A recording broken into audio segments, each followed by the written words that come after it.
Welcome to Hagmann. It's Wednesday, May 13th, 2026. Think about this. Halfway through May. Almost. It's a couple of days. Almost halfway through 2026. Where is this time going? Oh, I know. Don't say this. The older you get, the quicker the time. No. Time is just going.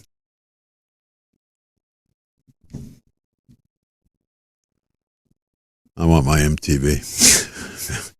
I don't know why I said that. No. Disco.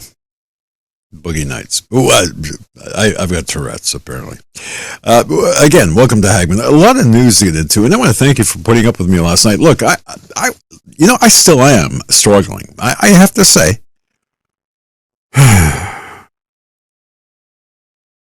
Okay, hang on. I gotta move. Did you ever notice those, on some of the old movies, did you ever notice those little black gaffer's tape marks for people to, for the actors to stand on? I got a little gaffer tape right there. I could never get that right.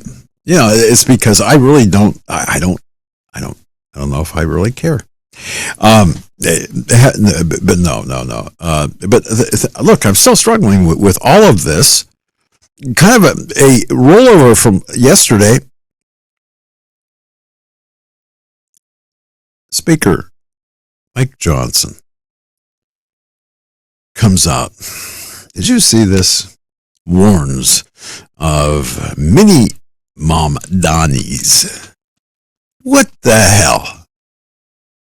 Oh, here we go. Echoes of last night. I'm hearing myself talk. It's not a good thing.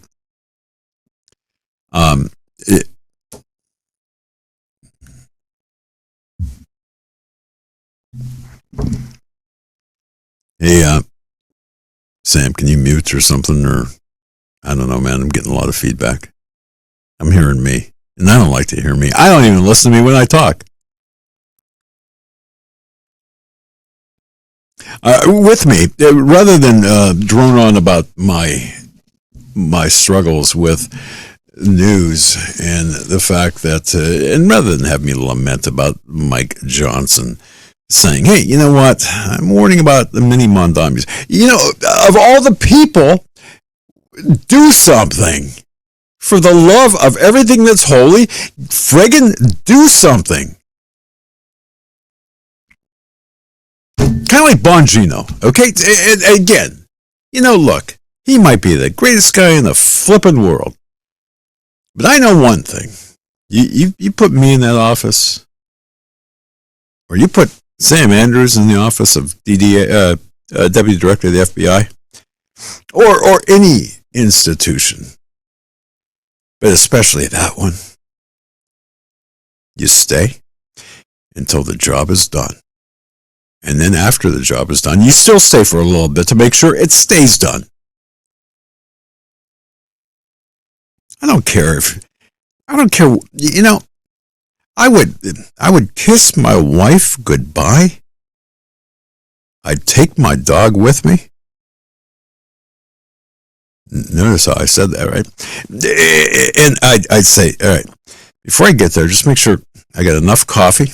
I got a coffee pot, enough coffee.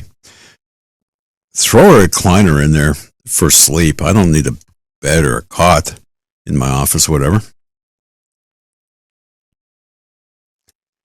Give me a laptop and the authority, which comes with the position, to make the changes. And I'll let you know when we're done. Is it that friggin' hard? But no. But see, here's the thing. I don't care if I had a mansion to come home to, or I don't care if I had a business to come back to. We're talking about the future of our country. We're talking about everything that we hold sacred. And then, again, the bitch of it is, in my view, to complain or to say at the end, you know what, it really frightens me. It frightens me in a regime change or in a change of leadership that I could be a target. Well, wait.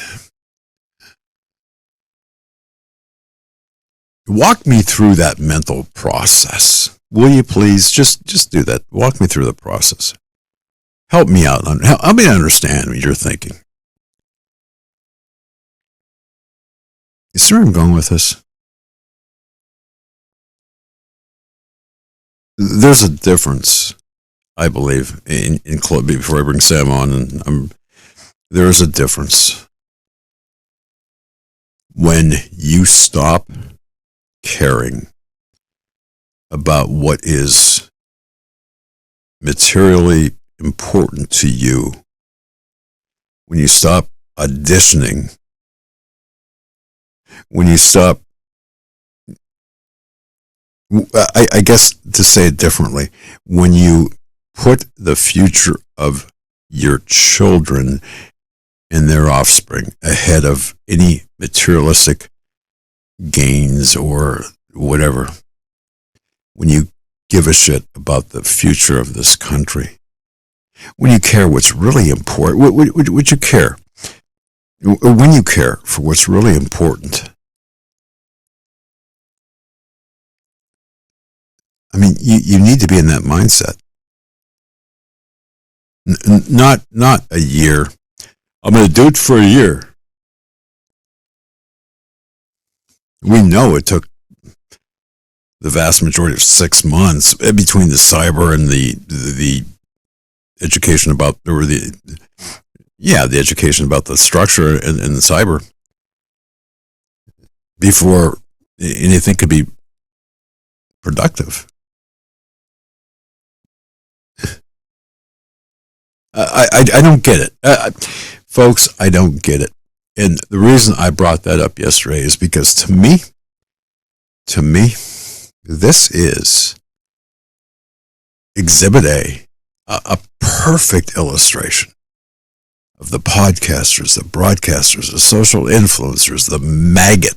It's not pejorative. The MAGA people. This is an illustration of what we're dealing with. And enough is enough. If you care that much, if you say you care, then you're going to hang in there until the job is done. You're going to do everything you can to get the job done.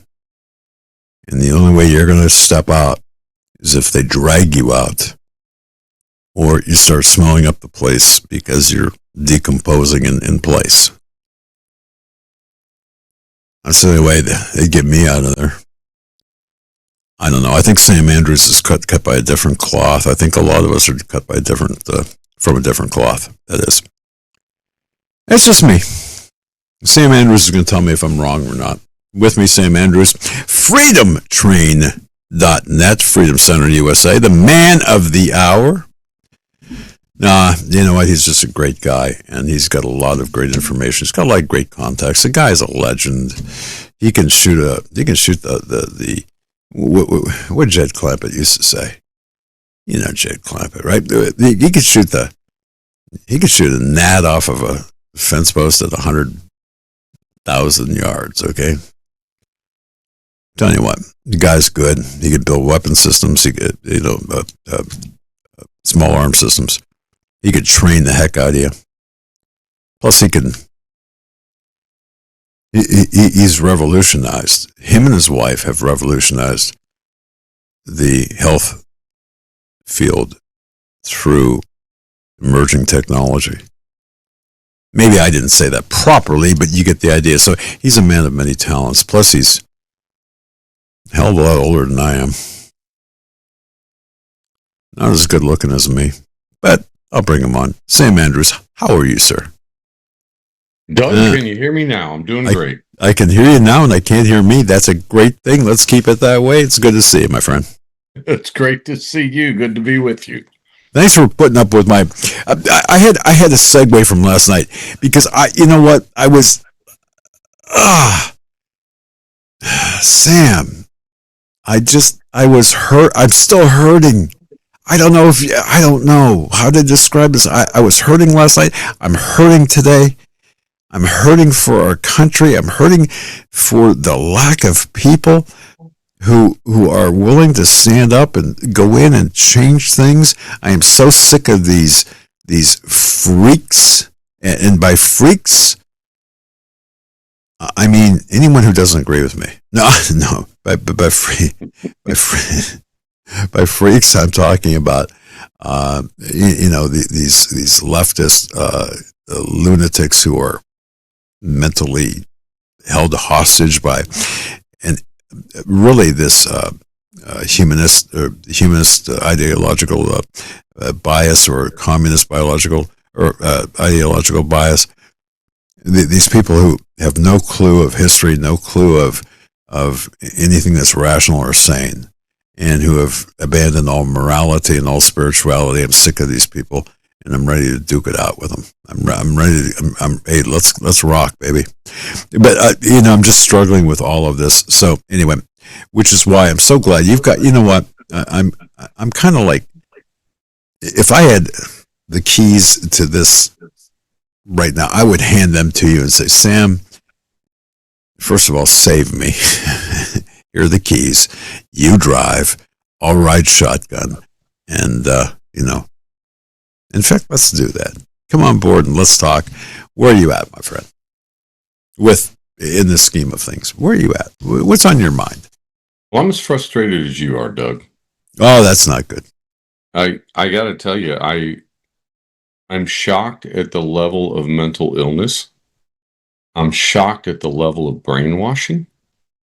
And when I say brainwashing, I don't mean the average moron. I mean full-blown educated MDs that have been working in the medical industry for 15, 20 years. I'm talking about businessmen with IQs over 140, 150. And they are susceptible. This is the part that really surprises me. They're as susceptible to brainwashing as someone with a below average IQ. And it's worse because once they get out of position, once they get really off track, they can do a lot more damage. These smart guys with resources, once they get brainwashed, once they get pushed out of position and they start heading down some psychotic rabbit hole, the damage they can do. Just look at population reduction. Look at these nappy heads like Bill Gates that have been involved in pushing, and George Soros been involved in pushing population reduction. I mean, these are not stupid men, right? But they go down these evil rabbit holes, and they've replaced God with themselves in their own minds, which is psychosis by any measure. And it allows them to be completely blinded from the truth. And that's the real problem I have, is that when you replace God with government, or you replace God with your own narcissistic persona that you fabricate in your own head, okay, there is no limit to the evil, psychotic, sociopathic things you will do to your fellow man. And this is an ongoing issue in this world with the rich and the powerful. They have replaced God with themselves, or replaced God with their self-created system. And I'll bet a lot of money. I'll bet everything I've got, my house, my life, everything. I will bet that the being, the engineer, the creator, the power that spun my favorite rock called planet Earth around my favorite star called the sun, closest to planet Earth, I'll bet you money that's the guy that we should be paying attention to. That's the guy we should be recognizing. That's the guy we should look at the natural design. And I got to tell you, when I got into peptides and started digging up my old microbiology books and my physiology books and my biochemistry books And I started digging into this technology and saying, man, I got to remember my college education because this stuff matters. This is going to help me. And eventually, this is going to help other people if I can figure out how to help myself. When I dug in, for the first time in probably 30 years, I was in awe of God's design, not of the world around us, which I've always been in awe of, but of the world inside of us. The machine that is the human body is the most remarkable thing. It is complex. It is beautiful. It is elegant. It is efficient. It is powerful. It is beyond what the human mind can comprehend. And when you look really closely at the biology, there is no way any sane person can come to a conclusion other than the fact that whoever created this machine is so far superior to human being and human intelligence that there's just there's no comparison. There's no denying it. Amen. And you know, that speaks, I believe, that mindset. Okay, so you said a lot there, and folks, unpack that, because that would be applicable, at least in my view, to everything, whether it is the everybody and everything. Okay, whether we are talking about corruption in politics, or whether we're talking about some sort of attempt to become small g gods, some people, or whether we're talking about the health industry. But it doesn't matter. It's pervasive throughout a segment of humanity. It impacts everything, and it does relate. To distill it very simply, it is an attack, an affront on God Almighty. It is an attack on His creation.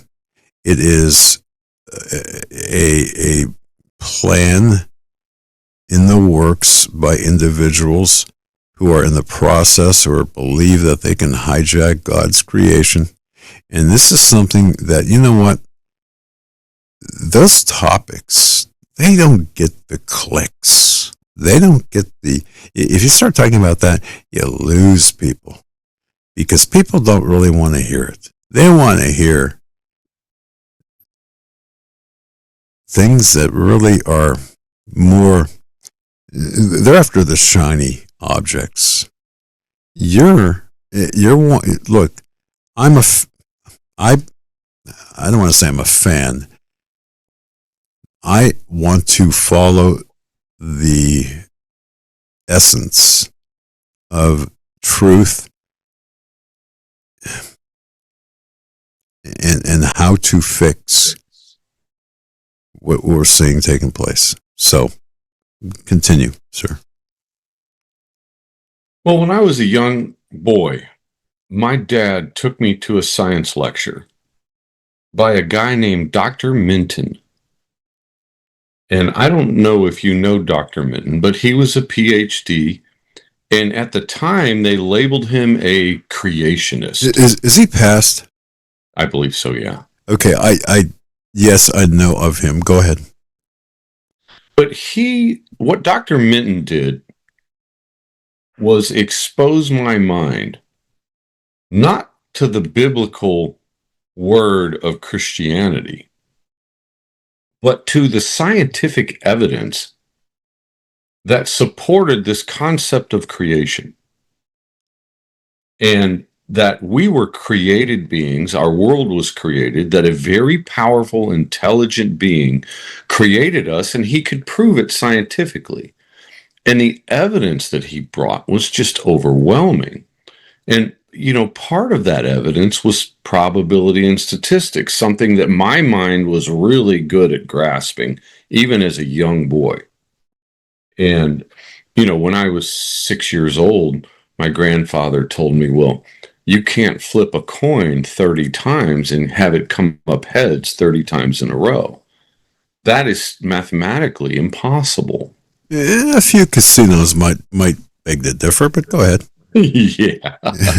Yeah. As if casinos played the laws of probability instead of the laws of cheating and not getting caught. There you go. Yeah, so, but it was interesting because once he told me that, I really started looking at odds and probability.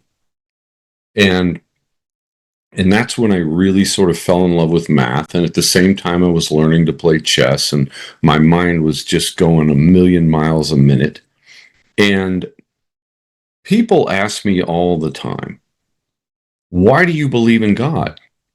And it's not for the reason that you do. That's my answer. I don't believe in God for the same reason that you do. Me personally, or you? Anyone. Okay, do tell. Anyone. Do tell. And so we get into these discussions, and they tell me, well, Jesus said this and the Bible said that. And I'm like, that's all true. That's great.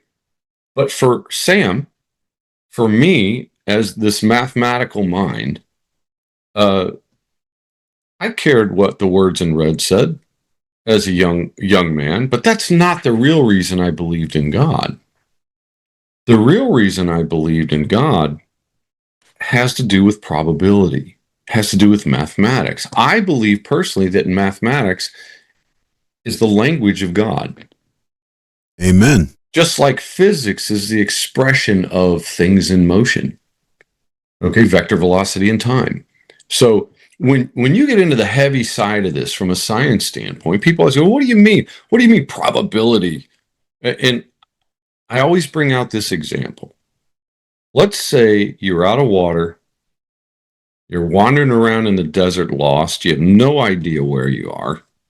The sun's beating down on you. You know you got to find some shade. So you see this giant rock over here, and you go get on the shady side of that rock, and you sit down, and you're sweating like mad, and you're thinking, how am I going to get out of this jam? And in the middle of all of that... Hang on, you just described Chris Nanos, the sheriff of Pima County, looking for the keys to his vet. Go ahead. Go ahead. Very good. So you put your hands on the ground, you stabilize yourself, you lean up against the rock, you take a break, you try to assess the situation. Where am I going to go? How am I going to get out of here? And your fingers run through the sand on the cool side of the rock. And you feel something in the sand, and it moves, and you pull it up. And it's a wooden spoon. It's this beautifully carved wooden spoon. No moving parts, no life, no ATP, no real biology at this point, right? It's just a wooden spoon. It's dead as a doornail. Okay? Now, and I ask atheists this all the time when I argue with atheists. If you pick up a wooden spoon out of the sand in the middle of the desert, are you going to tell me that that spoon evolved to that shape over millions of years? Or are you going to tell me it's probably more likely that someone dropped it and left it there? And they say, oh, well, obviously someone dropped it in the sand. They all say that because that's the intelligent answer. You tell someone that a spoon evolved over millions of years, and the whole crowd listening to the debate are going to think you're absolutely nuts. So you go with the obvious answer. You say, well, obviously someone dropped it there. I said, but that's not the story. The question is, why did a human drop it there? When you say someone, you mean human, right? And they always say yes. Why did a human drop that spoon in the sand? Why not an orangutan? Or why not an aardvark? Or why not a sidewinder rattlesnake? Why did you say human? And to cut through the chase and not bore everybody to death, I'm just going to give you the answer. The reason every atheist says a human dropped the spoon in the sand is because they see the shape of the spoon. They recognize the shape of the spoon. That shape gives the spoon utility. They see a purpose in the spoon. Therefore, there must have been an intelligent designer and creator. Because they can recognize that intelligent life shaped and formed that spoon out of wood. For obvious reasons, to use a spoon for what a spoon's supposed to be used for. Now, if you're an atheist and you can come to that conclusion on a wooden spoon, which is one piece, no moving parts, What about the human body with billions of cells that self-heal and grow and change? Okay, now, but that evolved. That there's no intelligent design there. Do you know what the odds are of a spoon just happening over millions of years to have that beautiful symmetrical shape and that utility designed into it? It's impossible. 50-50. Yeah, not even close. No, Right? I know. Not even close. You could fill a book, okay, with the odds from here to the moon of zeros in a fraction that would describe the probability of the human body happening by chance. It is mathematically impossible to come to the conclusion that the human body was not designed by an intelligent creature. The complexity, the interactions, the interdependent systems, all of the things that happen at the microbiology level, it is impossible. So from a okay, so what, Sam, why do you believe in God? Math, baby. Probability. That one answer alone, Sam, I don't mean to interrupt, but there are many reasons, but mathematics, I'm not talking about sacred geometry, but mathematics, period. The order of the universe by intelligent design, 100%. You are correct. Yes, that alone. Go ahead. I thank you for letting me babble. So let's go to step 2 of why Sam believes in God. Okay. Why I know there's a God. I don't think there's a God. I know there's a God. Why do I know? I have worked with some of the brightest people in the world. If you know what OST is, the Office of Science and Technology, closely held by the White House, their mission is to develop technologies that have future defense applications. Okay? And you got guys 160, 180 plus IQs all working there. You know, my whole life before I went to OST, I was usually the smartest guy in the room. And when I got to OST, for the first time in my life, I might have been the dumbest guy in the whole building. I mean, some of these guys are pretty smart. I can't even relate. I cannot even afford to look at those people. I mean, because, man, folks, please, you might want to just throw a sentence in there about OST. Okay, so if you've ever watched the James Bond movie, yeah, the simplest way to explain OST. So if you ever watched the James Bond movie, there's a character in the movie called Q. And Q is this guy that develops all this really cool technology, spy gadgets for James Bond to go around and defeat the bad guys with, right? All the rockets shot from the cars, you know, the trick watch that can blow up, you know, you name it. All the spy gadgetry. Well, OST isn't one guy named Q. It's 600 scientists with IQs that are insanely high that are all looking at how to develop future applications for technology in the defense of the United States. And very vetted individuals as well. Go ahead. Oh, yeah. Yeah, you got to be squeaky clean and really smart to work at OST. And so I would say the guys at Jet Propulsion Laboratory and the guys at OST, you know, probably compete for the heaviest brains on planet Earth. Some pretty bright dudes. So, you know, having worked with engineers, physicists, and scientists my whole life with these enormous IQs, and one day it dawned on me that the brightest men I've ever worked with can't even draw around a blade of grass. Now, draw around is a cliche, okay? It's an engineering cliche. So if you work for a company and your competition comes out with something better than you've ever designed, okay, you know what you do? You draw around it, you copy it until you can come up with something better than what they came up with. So at least you can compete on an even playing field until you can one-up them. But that's what you do in the short term. You draw around their design and come up a way to get around their patents, but basically copy everything they did so your company can stay competitive and you don't lose a job. That's what engineers do when they're competing for contracts. and technology development, that sort of thing. So the phrase, the cliche, draw around, is a cliche that comes from when you wanted to draw a picture when you were little and you had no artistic skill. You put some thin paper over it and you traced around it. You just drew around it to copy it. Okay. Now think about this. The brightest people I've ever worked with, some of the brightest people on earth, can't even draw around a blade of grass. Let's talk about a blade of grass. I got hundreds of thousands of them out in my yard.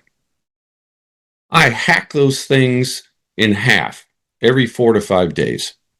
Yep. And what do? They self-heal and they keep growing. Name me something our engineers have created that will self-heal and keep growing and keep reproducing even after I've murdered it every 4 days for 7 months. Good point. Our engineer, as bright as our engineers are, our top scientists are, we can't even draw around a blade of grass. Who created that grass? Something a lot brighter than our engineers. Now, how much more complex, beautiful, and elegant is the design of the human body and human biochemistry than a blade of grass? Yeah.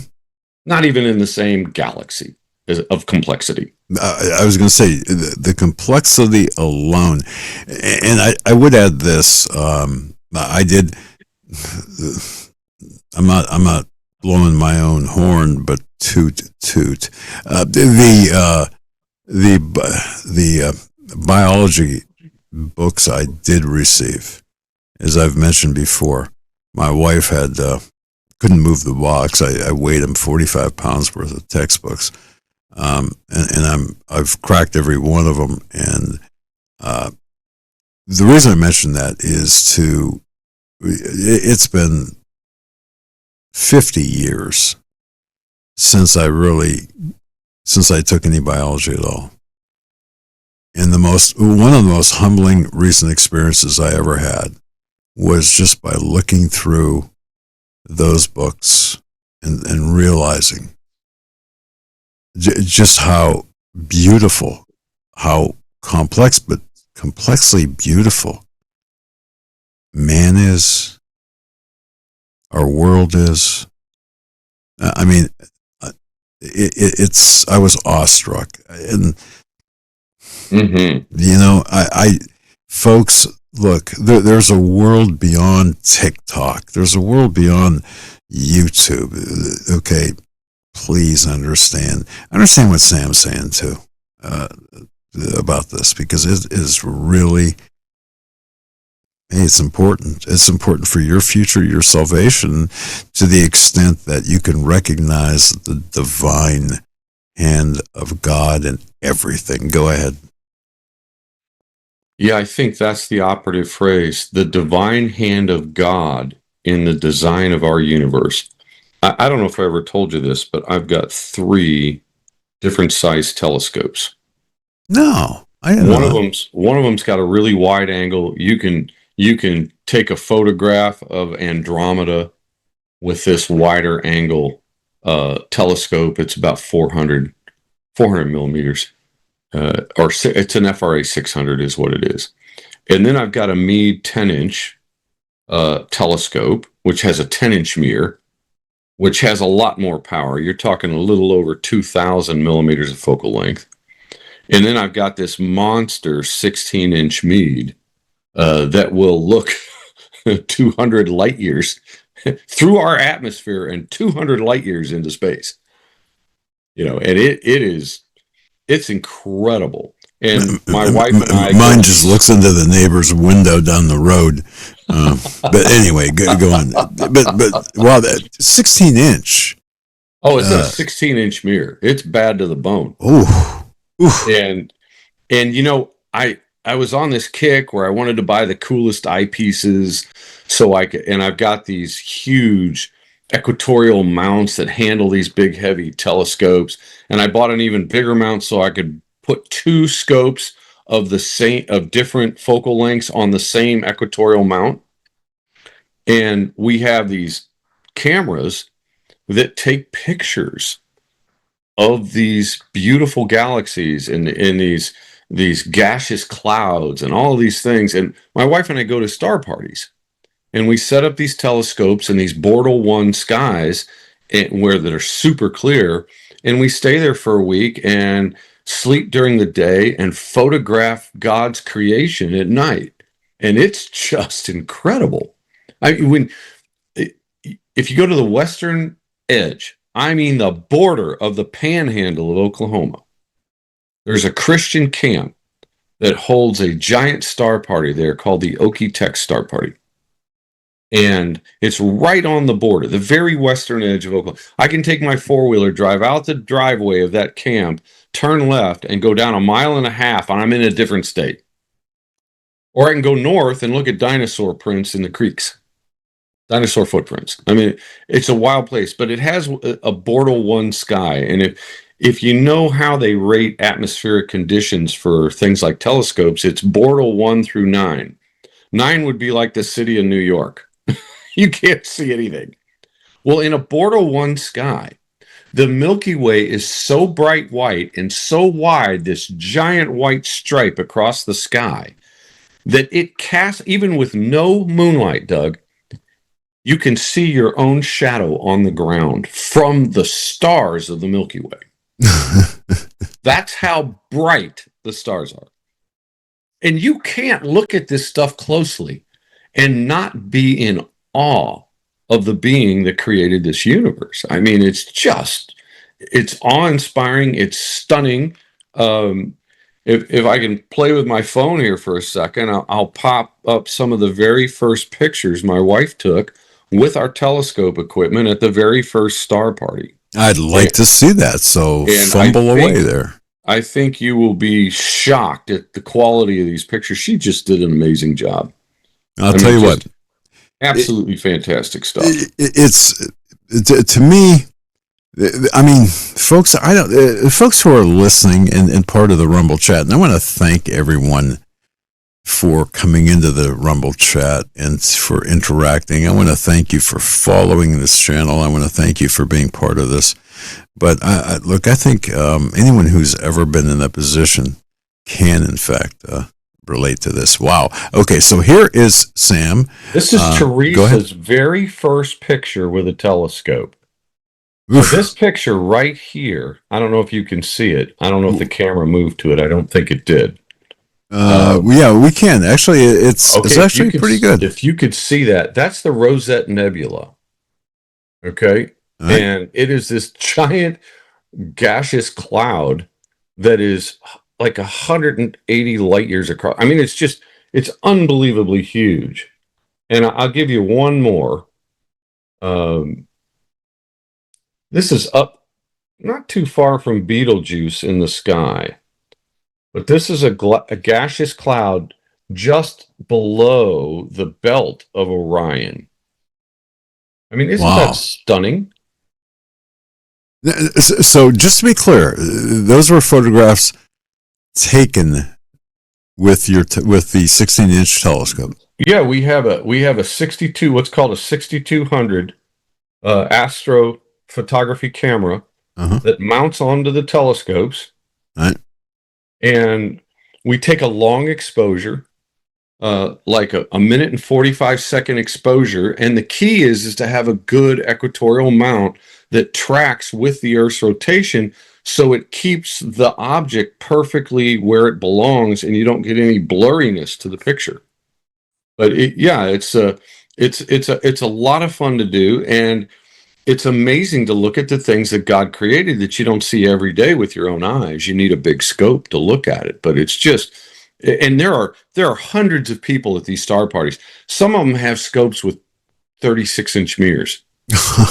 And you go walking by at night and they're, hey, I've got Saturn. You want to get a close look at the rings? And we're like, yeah, you bet I do, you know? And by the way, the planets are some of the hardest things to photograph because they're tiny. They're like viruses compared to these gaseous clouds. You know, wow. A planet might be 20,000 miles across. Yeah. Where these gaseous clouds are 20,000 light years across. That's how big they are. You're traveling at the speed of light. It'd take you 20,000 years to go from 3 o'clock to 9 o'clock on a gaseous cloud. I mean, these things are enormous. A little guy. I mean, okay, so a guy like me. All right, look, I'm not an intellectual anything. Okay, but I'll tell you something. If anyone can look at that and not be in awe of what you're seeing, but also equating that with the power of God, or dismissing it to some sort of cosmic accident, scientific. Yeah, you know what? Okay, then I guess we know what we're dealing with you. But okay, so that's fabulous, man. That's really good. Yeah, so I wake up every morning, and I would tell you 8 out of 10 mornings, I look outside and I see the beauty of this world, and the words, praise the God of this universe, come out of my mouth. Eight mornings out of 10, because we live on this incredible planet. Do you know that if you talked about the temperature range in the universe, it varies from absolute zero to over 50,000 degrees? Okay. So if you took the number 50,000 and you divided that into about 100 degrees, because that's the temperature range humans can survive in. Okay. You think we'd be talking 1%, 5%? What do you think that the range that we live in? Okay.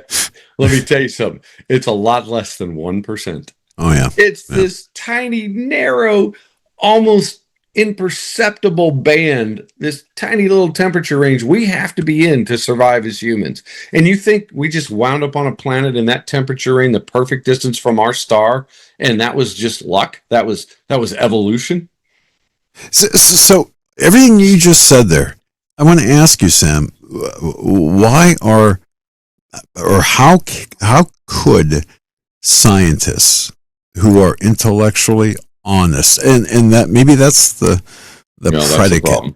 Is that the problem? How can they? Well, I got to tell you, it's been a lot of fun tracking this, right? Because the physicists and the astronomers and all of these astrophysics people, they were so cocky when I was a kid.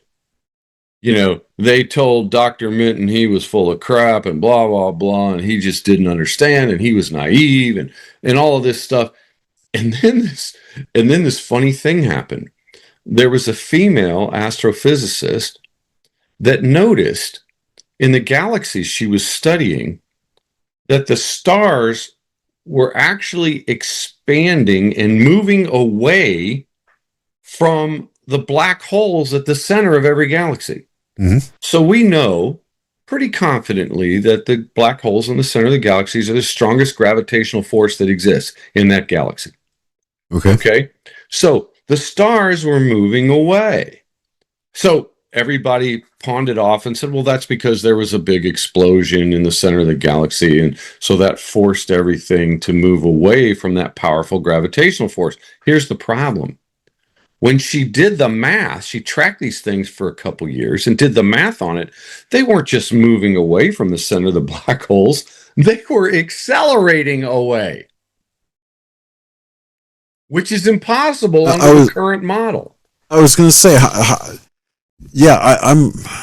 don't follow. This is how dark matter and dark energy entered the equation. And see, all of a sudden, all these cocky astrophysicists and all these 10-pound brains, that said there is no God and we know pretty much how everything works and blah, blah, blah. All of a sudden, they're all eating humble pie by the gallon. Okay? Because none of them, everybody said, oh, she's crazy, her math is wrong, she screwed it up. Well, you know what? When you publish stuff, it gets peer reviewed as a scientist. Right. And people started checking her work and they're like, well, wait a minute, she's right. I'm measuring the same thing. And it turns out she was right. And the scientific community had to agree she was right. And this woman rocked their world, because these smart alecks that thought they knew everything and couldn't find an ounce of humility in their souls okay, all of a sudden had to admit that they can't even see or identify 80% of the matter in our universe. Because by our understanding of Newtonian physics and Einstein's work and some of these other brilliant scientists, the only way for those stars in every single galaxy to be accelerating away from the black hole in the center of the galaxy is if there is a matter with stronger gravitational force that we can't even see pulling those stars away from the black hole. That's how dark matter and dark energy got into the equation of astrophysics. It was based on this lady's discovery. And I'm sorry I don't have her name, but I didn't think we were going to be talking about this today. So, no, I mean, you know what? That's a beautiful thing. We could sit down and talk just about anything, and it's just a marvelous conversation. But man, wow, okay, perfect. Oh, by the way, I did get you an answer on the oil question from last week. Okay, yeah, folks, again, this was one of the things that I mentioned, or I should say, for those who didn't join us last night, or who did, one of the issues that was on people's minds is the rising costs of everything, and I took that to include gas. I specifically mentioned, for example, why are we paying so much for gasoline per gallon today? Why? And of course, the easy answer is, well, it's because Trump, you know, he bombed Iran, and various other soundbite level explanations, but remember last week, Sam Andrews said, you know what? I'm going to find out what the real reason is for what we're paying for a barrel of oil, and why the disparity in terms of the last time we were paying a lot in gas per gallon versus the price of a barrel of oil. It's out of sync. So, having said all of that, Sam is back, as promised, with answers, and you can count on him, and you can count on the quality and accuracy of the information. So with that, Sam, do tell, please. So I'm not going to detail my source, but I'll give you a little information. Okay. My source on this is the largest oil magnet in the state of Texas. So we'll just leave it at that. Okay. All right. Okay. All right, now let me grab my notes here because it was a long and interesting conversation. Okay. What the hell is that? Poster board? I'm sorry. Yeah, it looked like a oh no, it's a legal pad. Oh, all right. I took notes talking to him. This guy's so smart and he talks really fast. He's an oil exec. He ain't got time to waste, right? But he spent almost 35 minutes on the phone with me, and it was a very enlightening conversation. So he said the first thing you need to know about oil is that all crude that's pulled out of the ground is not created equal. He said if you take Texas crude and Indonesian crude, okay, it's got 20% paraffin in it, if that makes sense. He said crude from other parts of the planet, they don't have a lot of paraffin in it. They got a ton of sulfur in it. And there's 100 different elements that can dominate crude from any given oil field. And I said, okay, what does that mean to the price of oil? He said, well, the second thing you need to understand is that you have to build your refinery. Your fracking tower has to be made specific to the type of crude you're pulling out of the ground. Okay? He said that's very, very important that you understand that. He said the third thing you need to understand, we've got 116 refineries in the U.S. Well, we haven't built one in 50 years until recently. We just completed a refinery in Texas. Okay, it's the first one that's been built in the U.S. in 50 years. Okay, now, why is that important? Because the type of oil crude we're pulling out of the ground, we don't have the right mix of fracking towers in these 116 refineries to refine the oil. We pull more oil out of the ground than anyone in the world. This is what he told me. He said, we pull more oil out of the ground than anybody. But here's the thing. We don't have the right type of refineries to frack, to separate. Yeah, I don't know if you know, but these fracking towers are separation towers. Yep. You got your high-end, lighter, pure fuels on top. You got your heavier stuff at the bottom. You got the junk at the very bottom.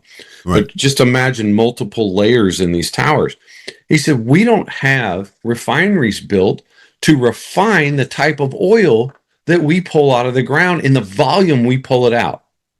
And so what do we have to do? That forces us to pull crude out of the ground in the U.S.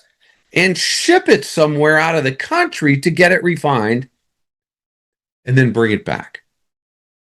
And sometimes it's cheaper for us to buy oil that's pulled out of the ground somewhere else and refined somewhere else and bring it into the United States than it is to pull our own crude out, ship it overseas to distill it, frack it, and then bring it back. Okay, if you can, I have a question.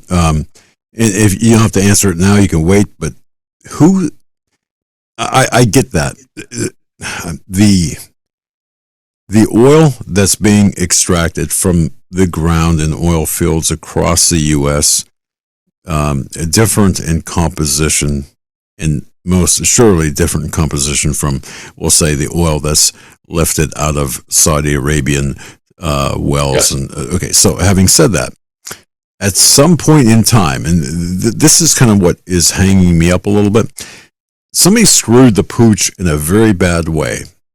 I'm interested in knowing who and why, by not by ceasing refinery construction and tweaking. Well, I got an answer for that. So okay, too. You see where I'm going with that. So yeah, absolutely. Okay, go ahead. All right.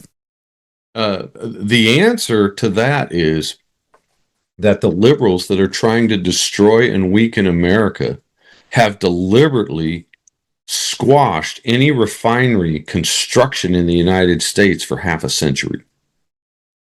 And he straight up named presidents. He said every president since Kennedy, including Reagan. So it wasn't just, Reagan's thought of as this bastion of conservatism. He's held up as an icon and conservative. But Reagan didn't do squat as a conservative. Reagan was he had all these cliches like the 9 scariest words from I'm from the government and I'm here to help. He had all these cliches, but Reagan banned more guns, did more damage to the Second Amendment than all presidents combined. Reagan prevented for 8 years any new refineries being built in the United States. Okay. Reagan, it's not just the Clintons or the Bushes, okay, or the Obamas, right? It's not just the Bidens. It's the whole lot of these crooks. Okay, now, what did Trump say? Trump said, we're going to build a refinery in Texas, and the EPA and you guys stand down because we need more refineries, and we're going to build even more when we're done with this. We're going to do more of these. And Trump understands the refinery bottleneck issue for oil. He understands it. He's had oil execs explain it to him at a detailed level. How do I know? Because the guy I was talking to on the phone was at the White House talking to Trump about it 2 months ago. Okay. So the other interesting thing that he said that I thought was fascinating in the conversation was that there's not a lot of money in pulling crude out of the ground. He said the big money is transporting it through pipelines and through logistics. And he said the real big money in the oil industry is made through the transport of the oil, shipping it back and forth to be refined, running it into pipelines. He said that's where the big money is. And he said most guys in the oil industry, they'll hit it big for a little while, then they'll go bust. And then they may get back in and have a little success, and then they'll go bust. He goes, it's an up and down thing, very volatile. He said, but the big consistent money is in the transporting of the oil through the pipelines and the shipping routes. And I thought that was really interesting. I've never heard anybody say that before. Well, and if you think about that, and please correct me if I'm wrong, but the fact that our dollar was tied to oil, that's easy to say, but specifically the dollar was tied to the safe transport of oil across the world. It's easy to say, well, dollar, the petrodollar. No, everything was contingent upon the safe transport and delivery of the oil as opposed to just the oil. So, very good point. Go ahead. The other thing that he told me, which I found very interesting, was that Donald Trump is in no hurry to solve the Strait of Hormuz problem because it gives him not only tremendous leverage with China, but there's a bunch of really wealthy billionaires that are involved in the transportation of oil, where he said the big money was, and he said it's leverage with those guys, which I found really interesting. Is that a bad thing or a good thing from our perspective? Probably a good thing in the long run, hard on the wallet in the short run. Okay.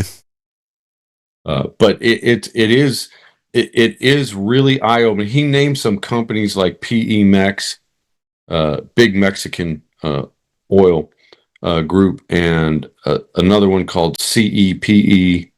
I think they're out of Venezuela. But he said if Americans knew the amount of gasoline that was refined in Venezuela and brought to the U.S., we would be stunned. Like, why aren't we using American crude? Right. Why are we buying this fuel from, these other countries when we produce more crude than anybody? But you answer that question, and people, I think, folks, the value of the information that Sam just gave us is, it's fantastic. And anyone who has any questions about that, certainly, if you listen again to how Sam explained everything, you could, tell your friends, and those people who are bitching, say, this is why, for example. So continue, sir. Thank you. Well, I thought it was really interesting to talk to him, and he's always enlightening. These big-time oil billionaires, they know everybody. And they have tremendous backdoor political power. And he feels like this thing's going to get resolved by about last week in August, first week in September. He says that there'll be tremendous pressure for Trump to resolve this before we get into the last 4 weeks of the election cycle. And okay. Now, the other thing that he told me I found was absolutely fascinating was that we have not degraded Iran's missile facilities along the coast of the Straits of Hormuz. It's kind of an upside down V, right. On the Iran side. Right. And he said they still have access to over 110 of their missile launching sites that are underground, and they can pop out from under and fire. And so Trump has not done near the job degrading Iran's missile capabilities as he may have you believe. Okay. And he said, so we're going to have to go in there with tremendous force. He said there's just to open up the straits and get the oil industry back to normal and get things flowing again, we're going to have to go in there in a big way. And Trump has been biding time, getting more missiles and more ammo and more things that our Navy and our military need to finish the job. Because honestly, we just didn't have enough stuff to do it. But Sam, do you find a problem with that statement? Because, the Strait of Hormuz, the safe, effective, efficient passage through that small area benefits all the entirety of the Western world, and yes, even the communist world.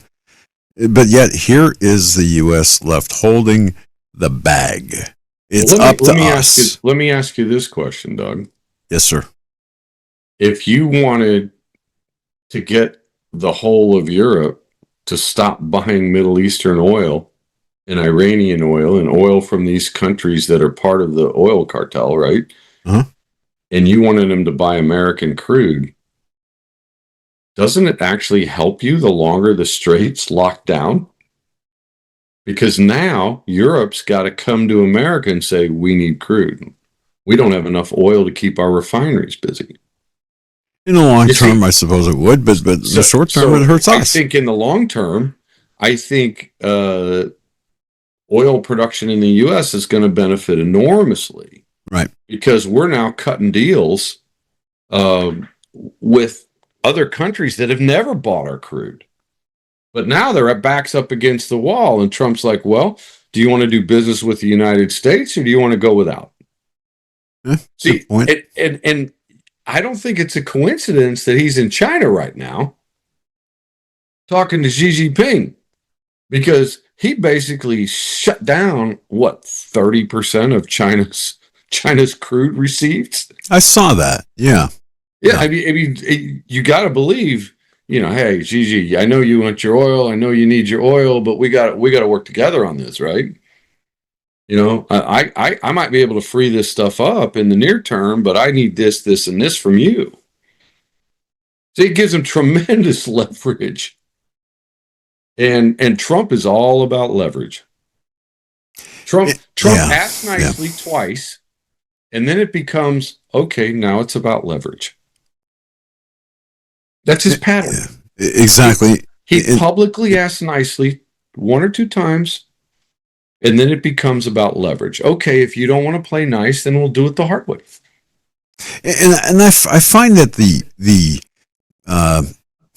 the people with their panties in a twist are the ones that don't. They understand. They just don't. In my view, they don't like the departure from business as usual with President Trump, if that makes any sense. Okay. Well, of course, it's taking money out of this set of pockets and putting it in that set. Right. When they shut down USAID, that cut off hundreds of Democrats from enriching themselves by stealing money from the taxpayers. Yes. And they didn't like that, right? Right. I mean, what does a little baby do when you wean them off their mother's breast, right? I mean, and that's literally what you saw. Yeah. The teat of the American taxpayer got removed from their mouths, and they all cried like little 1 week old babies. Yeah. Yeah. And this has been metastasizing for so long. The whole concept or the whole principle that it's kind of like an overgrown yard. You start hacking away to get down to a really what it's supposed to look like. People are going to bitch, and it doesn't make any sense why people are bitching unless you understand that there's something in it for them to keep that overgrown. I don't know. Maybe not the best, but example. But well, what did Ayn Rand say? Right, when you see wealthy and powerful, successful men that have gotten that way through graft and theft, rather than through the sweat of their own brow, you know your country is doomed. Yeah. What has Ayn Rand been wrong about? Not much. Yeah, continue. Okay, so, and my wife we've got 15 hours, 20 hours probably wasted this week battling bank fraud. A guy hacked our bank. I'm not going to name the bank because I'm going to give them a chance to get our money back. If they don't get our money back, then I'll name the bank. And it's a big one. Okay. It's one of the top 10 in the U.S. And they hacked our accounts and stole tens of thousands of dollars. What they were doing were structured transactions, like $2,000 a day. I've seen that, and I'm very familiar with that. And I think they hacked the online banking system. I don't have the facts yet from the security people at the bank, but we'll find out in a week or two. Okay. We'll know the details on it. And what they did, this is really interesting, Doug. This guy befriended a mentally disabled person. All right. Online. All right. Online. Found out through his friendship that this guy had a Commerce Bank account. Then he hacked our account and started doing an inside bank transfer from our account to his friend's account. And then his friend would send him these big gift cards for giving him money. Textbook. Go on. Yeah. You can't make this stuff up, right? I get that. Now, I'm not starving, but, when someone steals $15,000 from you, that might hurt a little. If they stole 500, it might hurt. Yeah. Depending on your situation. And luckily, my wife and I caught it on day 2. So they only had about $4,000 secured in the other account. Well, we called the bank and the gal hung up on us. We said, you got to lock the accounts. There's a problem. And she hung up on us. No. Oh, yeah. Oh, say so. So 2 days went by and they got another couple of blocks of thousands. I mean, they got money, right? And when I was talking, they're like, oh, well, your computer was hacked. I'm like, no, your bank system was hacked. Yeah. I said, if I'm sleeping and my computers are off and your bank is closed and the money I put in your bank disappears, that's on you guys. That's not on me. I said, you're supposed to send authentication to our phone to approve any type of transfer. And I didn't see that happen. So how did this happen, guys? It's on you. And so now we're in these discussions on, is it our fault and do they not get our money back, or is it their fault and they're going to pay us back? Now we're in these discussions right now. And I told them, well, you do what you want. That's why God made lawyers.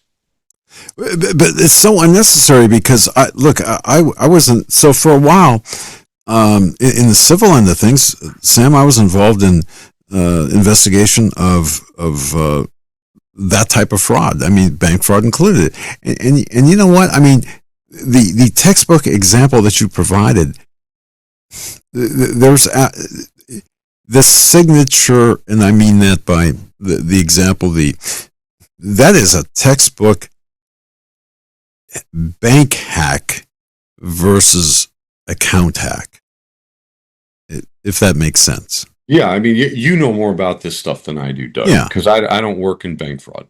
I've never investigated any bank. I've investigated taxpayer fraud, and I can tell you this: you add up all the federal government taxpayer fraud over the last 60 years, and it exceeds the national debt in trillions. And we haven't even talked about the interest on the money.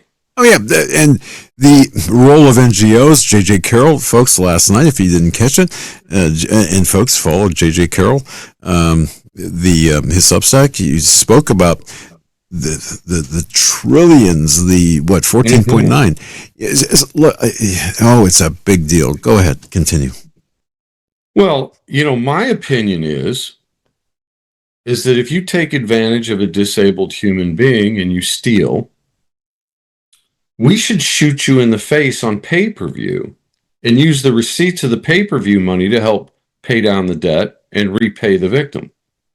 I think if people start seeing video of a guy taking 5 bullets right here on the nose between the eyes at the same time, and they see his skull fragment into tiny pieces smaller than your pinky fingernail, and his brain matter splatter like fireworks up into the air, I think that maybe people would decide they don't want to be involved in that.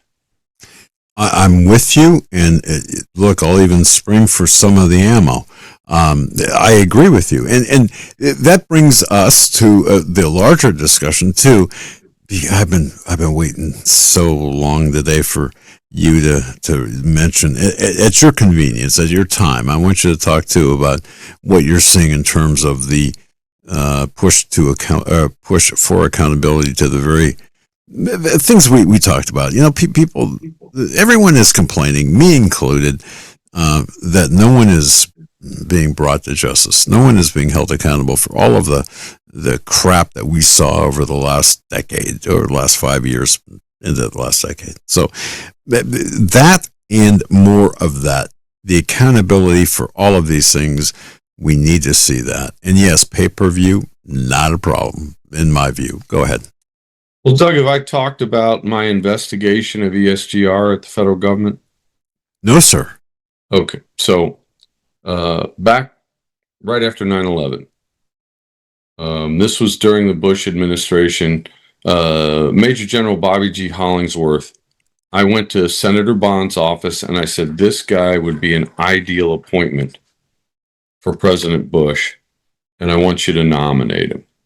And his chief of staff, Jason, was there in the office, and we had to talk about that. I gave him General Hollingsworth's resume, and I said, this guy just got forced out of TWA because of his age.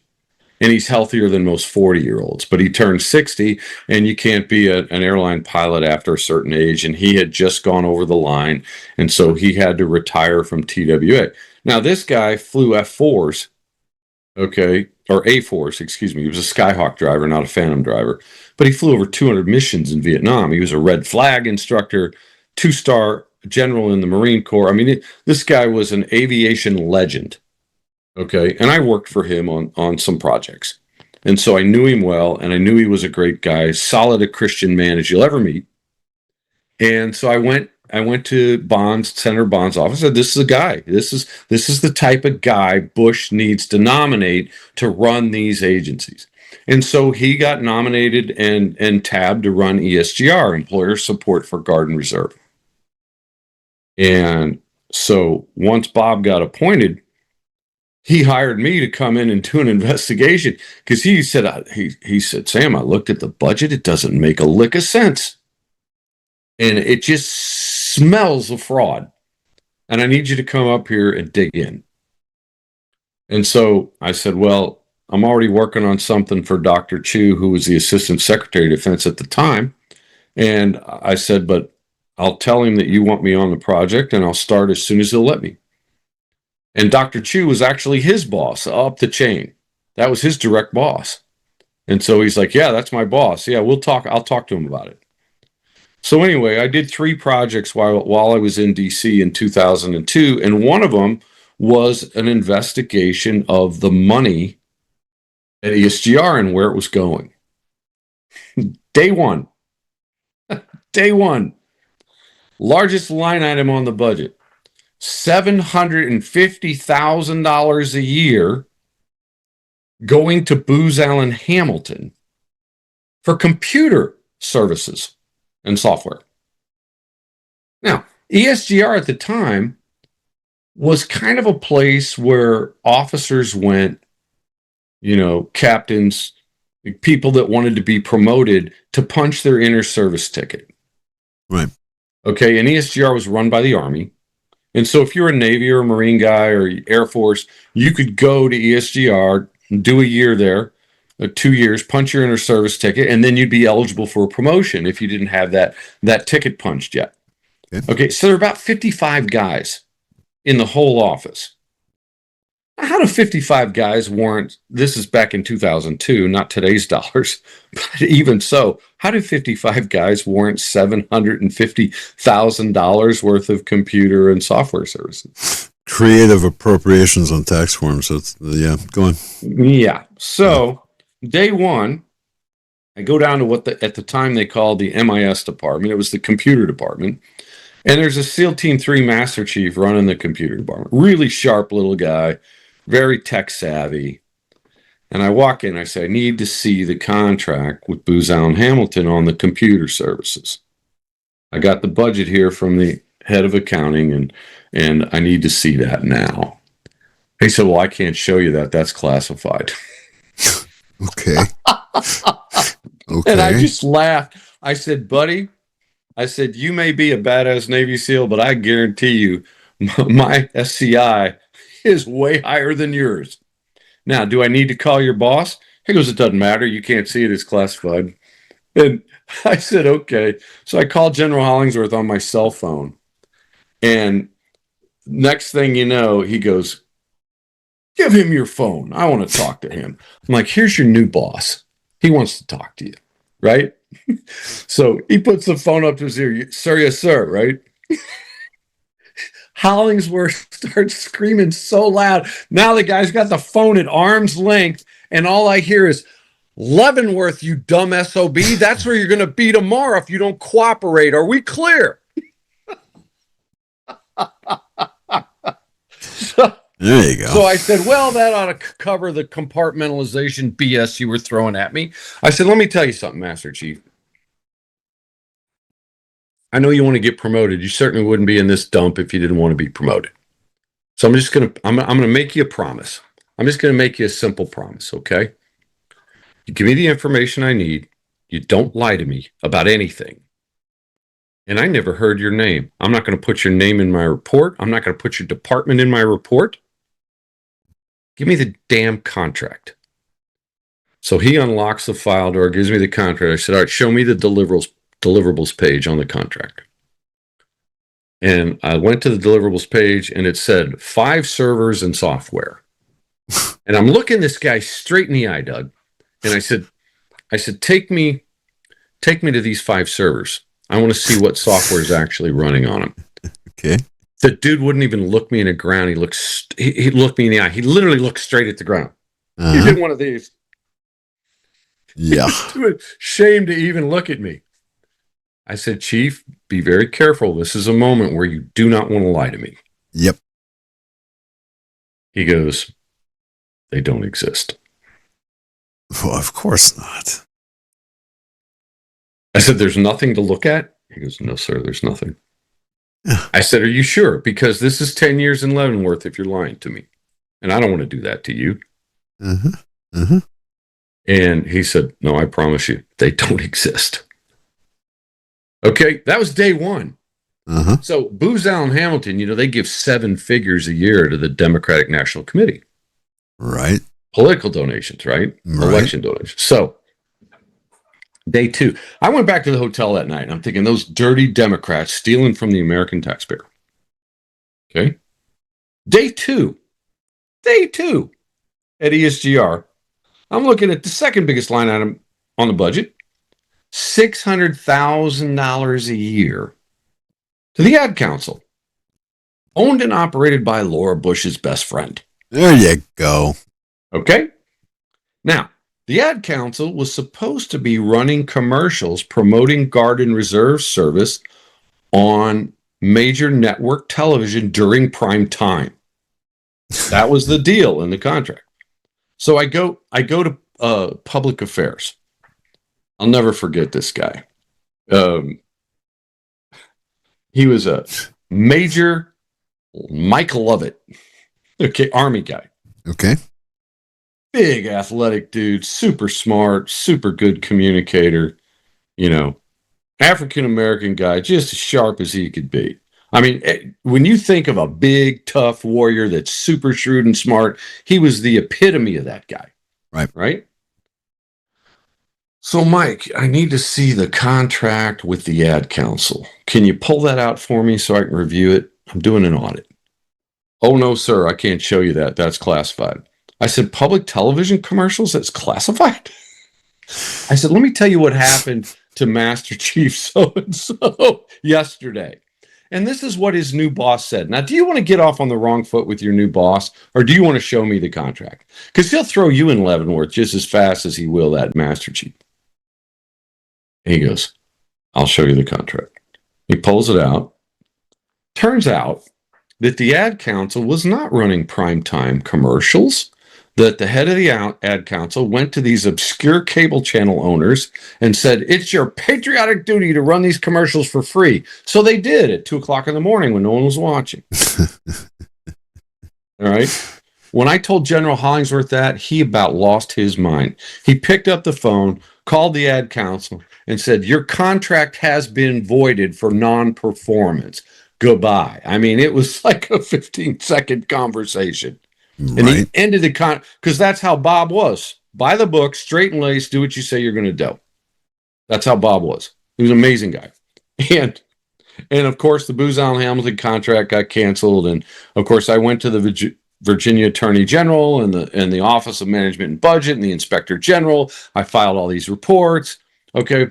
Now, at the time of the investigation, ESGR had a $4.5 million budget. This is 2002. That's so not much, but go on. No, a small budget, small group of guys. Yeah. And the ad council, Booz Allen Hamilton, were sucking almost half of that out, at least a third of that out of the budget in a crooked way. Uh-huh. So I go home after finishing these other projects for the federal government. And I'm literally not home 2 weeks. And now I'm being audited for 7 years of tax returns. Oh, I've been there. So that was the result of me uncovering dirt on these jerks. Yep. Okay. And here's the backstory. So Booz Allen Hamilton hires Woolsey, former director of Central Intelligence, as a vice president. So Booz Allen Hamilton lost like $15 million in contracts in and around D.C. because of my investigation. Okay, I was just going to ask, was it because of you? Yes. Yeah. Okay. All right. And then the ad council, of course, lost their contract with ESGR. I don't know what else happened to them. Okay. Well, Bush doubles ESGR's budget to $9 million the next year. The ad council gets a spanking new contract for $1.8 million, and Booz Allen Hamilton picks up $60 million in new contracts. And people wonder, people wonder why we can't have nice things. All right. The thieves are everywhere. Yes. It's absolutely frightening, the level of corruption. So what Elon Musk and Trump tried to tackle is a problem that if people understood that the problem was everywhere, it's not just these people over here and these people over here. It's the whole lot of these crooked SOBs. It's the whole lot. They were stealing a third of the money out of one tiny little department. Can you imagine what they do in these big departments? Well, and Sam, exactly what you're saying is the exact reason that I am struggling. We have how many show trials by way of Congress? How many Sam Andrews? How many people like yourself, and how much exposure do we need to show that the entire system is rotten to the core, that there is a lack of morality, there's a lack of any kind of respect for oneself and for others, for the country? How is it possible, Sam, and I'm going to shut up after I ask this question, how is it possible that you've got some this relates, but you have a cross-dressing, mentally ill individual in Congress, in the U.S. House of Representatives, that is so mentally ill, it's a guy dressing as a woman, and we sit, okay, with all of this fraud, all of this mental illness, all of this disrespect. It's all being pointed out. It's all been pointed out. Yet, here we sit. Why? Well, let's theft, enrichment, personal enrichment. Let's contrast that with the way it used to be. Okay. When this country was first formed, our state legislatures picked our senators. And if the senators didn't serve the interests of the state legislature could recall them immediately. Correct. Try to run a recall election against a U.S. senator today. Good luck with that. Yeah, that's okay. Okay. And here's the thing. The people the state legislature sent were wealthy businessmen that had made their fortune and said, I will go to D.C. and I will give back to my state and my community and serve my country. It was a service that these wealthy men did because it was an honorable thing to do, to give back. Right. And now it's all about self-enrichment. And that's, again, my struggle is a core issue. We cannot fix something when we have this intellectual, spiritual, moral bankruptcy. That is, there you go. It's no system can survive an immoral populace. Amen. Yeah. I don't know what founding father said that, but whoever did, he was right. John Adams, 1796. Okay. And we have a problem with morality in this country. We have a problem with mental illness, with narcissism, with a lack of self-control, a laziness. It's a very unhealthy population in the U.S. right now, both mentally and physically. And that's why I work so. And I didn't realize how bad it was until I started training civilians. And once I realized, some of these people can't even tie their own shoes. I mean, they're so out of shape. Picking up a magazine 3 times in the morning is more than their back can stand. An empty mag, Right. That weighs a quarter of a pound. Yeah. And so, I've got to figure out something. And so I started passing out Gundry Plant Paradox books. I started advising people, hey, before you come back for your next class, try to drop 30 pounds, get in the weight room, pick up a little strength, try to eat a little healthier, and, I've been literally focused on building strong individuals in this country. But we've also trained people from 17 countries total. 16 outside the United States have come and trained at the Freedom Center. And so I've gotten a good broad picture. And, when people come from Australia or they come from Canada, man, they're in good shape. They're sheep farmers or ranchers, or they're out and about all day using their bodies, exercising, working physically. And the other thing, the American guys that are blue collar workers, the concrete workers, the plumbers, the guys that were, these guys are tough. Mm-hmm. I mean, they're strong and they're tough. And I'll tell you what, you take the average Army grunt and you put him up against a plumber or a group of plumbers, those Army guys are in trouble. Because these plumbers will run those kids into the ground. They are strong, they are tough, they are in shape, they can work 15 hours a day and never blink. Right. The blue collar guys in this country are the strength of the United States of America. I agree. I'm just telling you, I've seen it out on my range. I train everybody. I train military, I train SWAT guys, I train civilians. I get a good picture of who's got their act together and who doesn't. And I'm telling you, the carpenters, the plumbers, the pipe fitters, the bricklayers, the concrete workers, these guys are problem solvers. And they have strong backs, strong forearms, and they can run around with weapons all day long and light things up and stay focused. It's fun to watch them, actually. It's a blessing to train guys like that. And it's no coincidence, however, that they're the very people who are targeted by the system. By the system. Thank you. Yes. Yes. Yeah. Yeah. They're the ones. It's the producers that the leeches leech from. Right. And those are the guys that build this country. Those are the guys that make this country strong. I'll tell you what. You take the American gun owner, the blue collar American gun owner. That is the strongest army in the world. Now, they may not have the technology that some militaries have. They're not going to have the aircraft support. They're not going to have other things. But let me tell you, they got thermal sights and they know how to use them. Okay. People better be very careful if they want to screw with the United States. We may have 300 million people, and we may have 135 million soft men, feminine men. But we got 20 million blue-collar workers that's 5 times the size of the Chinese army. I wouldn't forget that fact. That's interesting. Okay. And they all got guns, and most of them have thermals. So, but Sam, what's it going to take?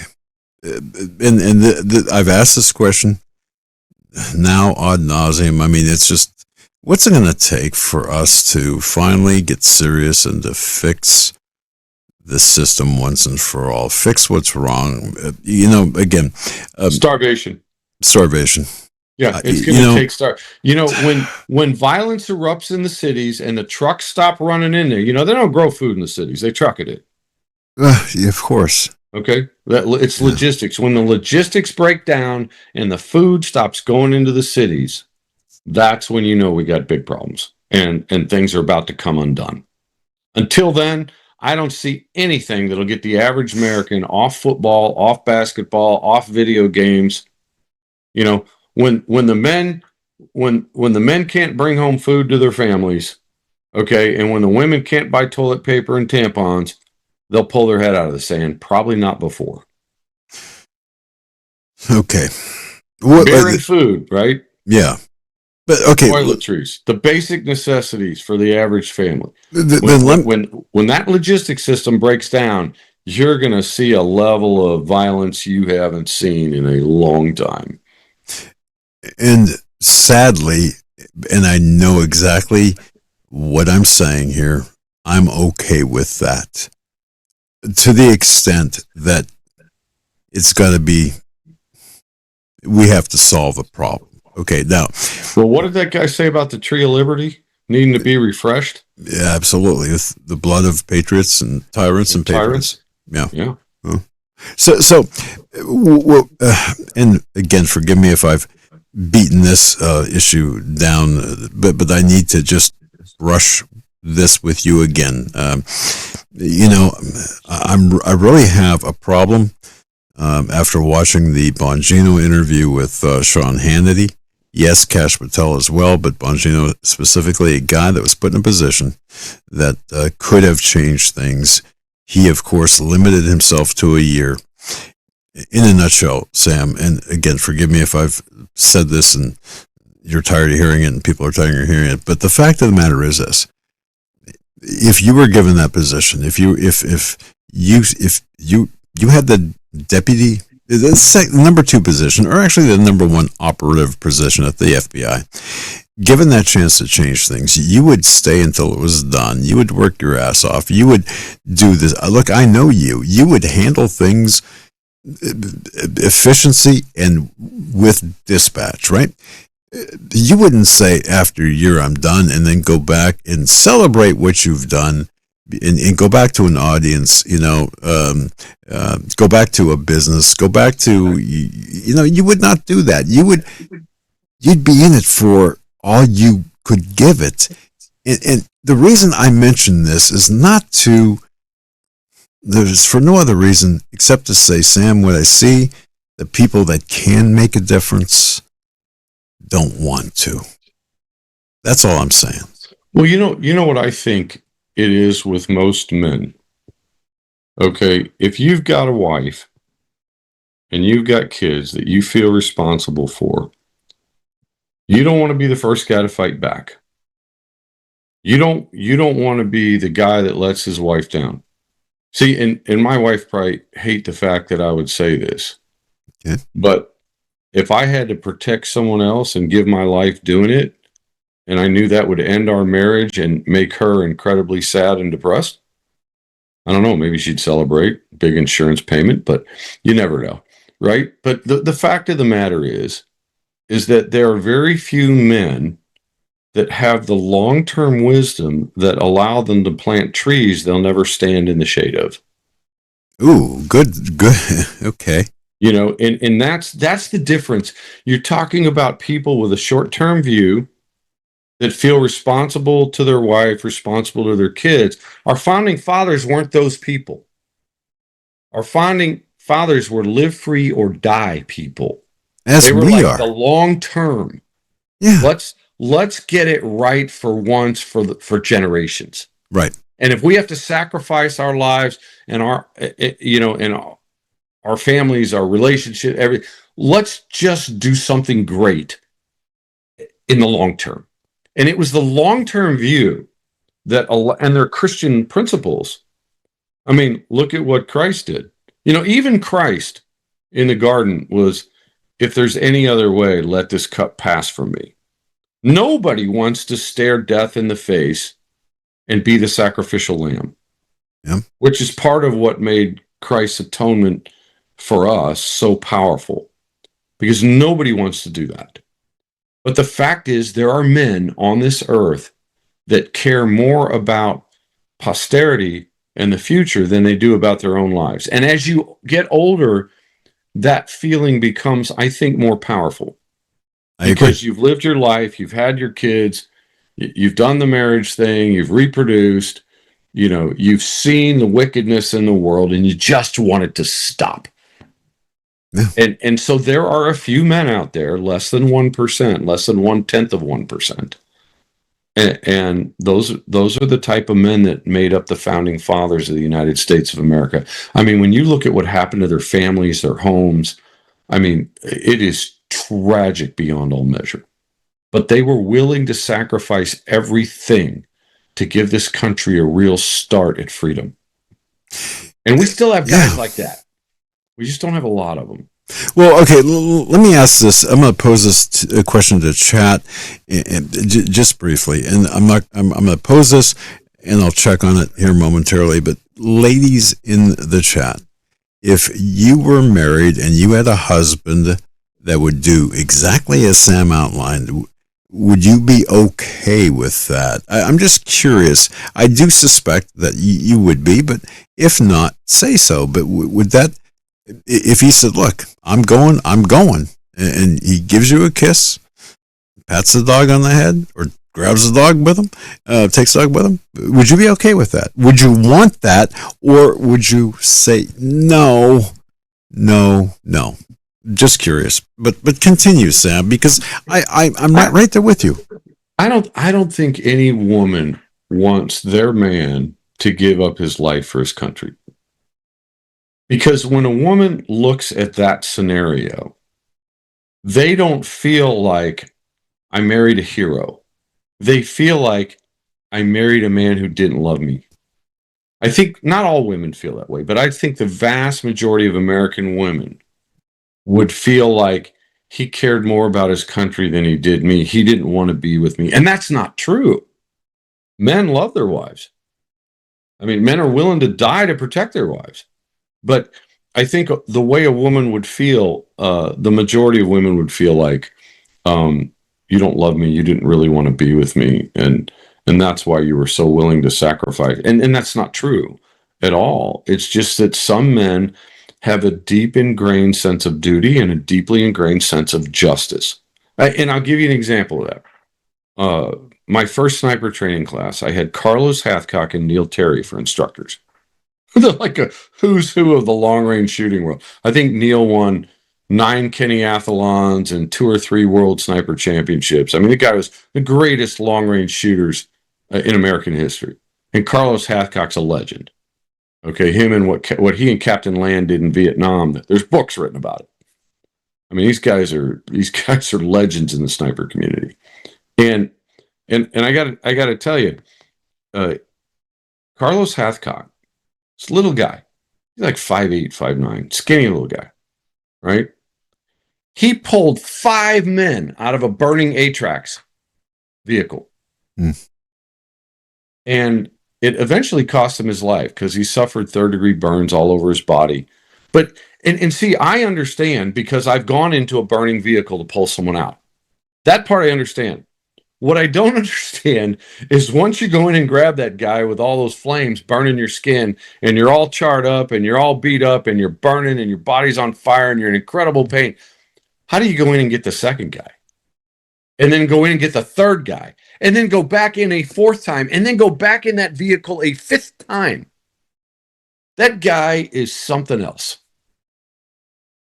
I mean, it just, the sense of duty that man had to his fellow man and to his country is literally beyond what my brain can comprehend. Because I understand you panic and you're like, oh my God, that guy's burning to death. I got to help him out.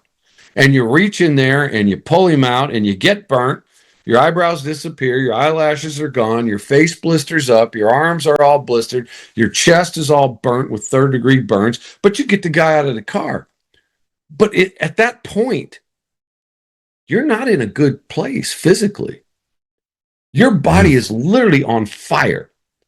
And he had the sense of duty to go back in that vehicle a 2nd time and a 3rd time and a 4th time. He pulled 5 guys out of a burning ATRAX machine. I mean, that to me, that's just, I don't even know how to explain it. I can't explain it. Wow. That's what a hero is, that kind of guy, right? Amen. Yeah. That's what a true hero is. Okay, and again, go follow the mental path, the topical path you wish. But one thing I want to address with you, and I want to make sure we to the extent you feel comfortable, the right now the path toward accountability or the path toward restoration includes accountability. You had mentioned, I don't know if it was off air. I think it was off air about what we're seeing right now with some potential prosecutions, investigations that are leading to or suggesting prosecutions. Do you want to touch on that, or is that Yeah, something? sure. Okay. We do see some prosecution starting to happen, and we do see DOJ, Department of Justice, attacking states that are violating people's rights, and we're seeing trickles of it. But I asked my oil guy today on the phone this morning. I asked him, why haven't they arrested Obama for treason? And he answered immediately. He said, because Obama has too much dirt on everybody else. And so I thought to myself, I wonder if that's true, because this guy's rarely wrong about anything. Right.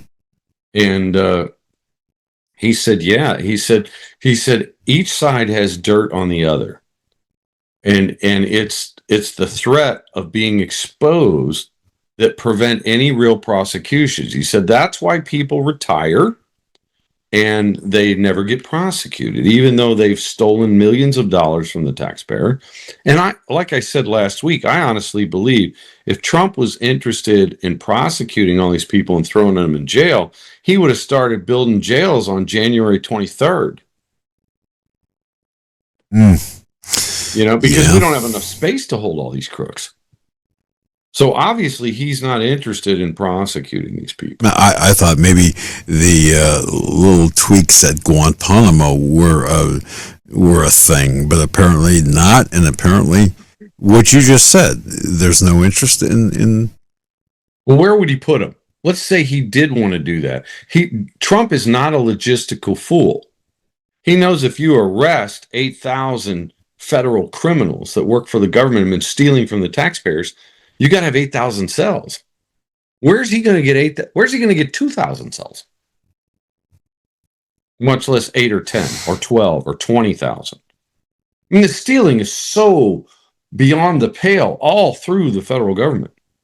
There are when Trump took office, there were about 3.8 million federal employees. That's more than 1% of the population. Okay. And Trump has, through different mechanisms, basically, I don't know if you want to use the term laid off or fired, whatever applies, but he's basically reduced that workforce by almost 400,000.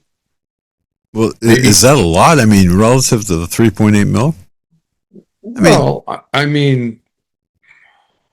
Let's see. So you're looking at 10%. Okay. A little more than 10%.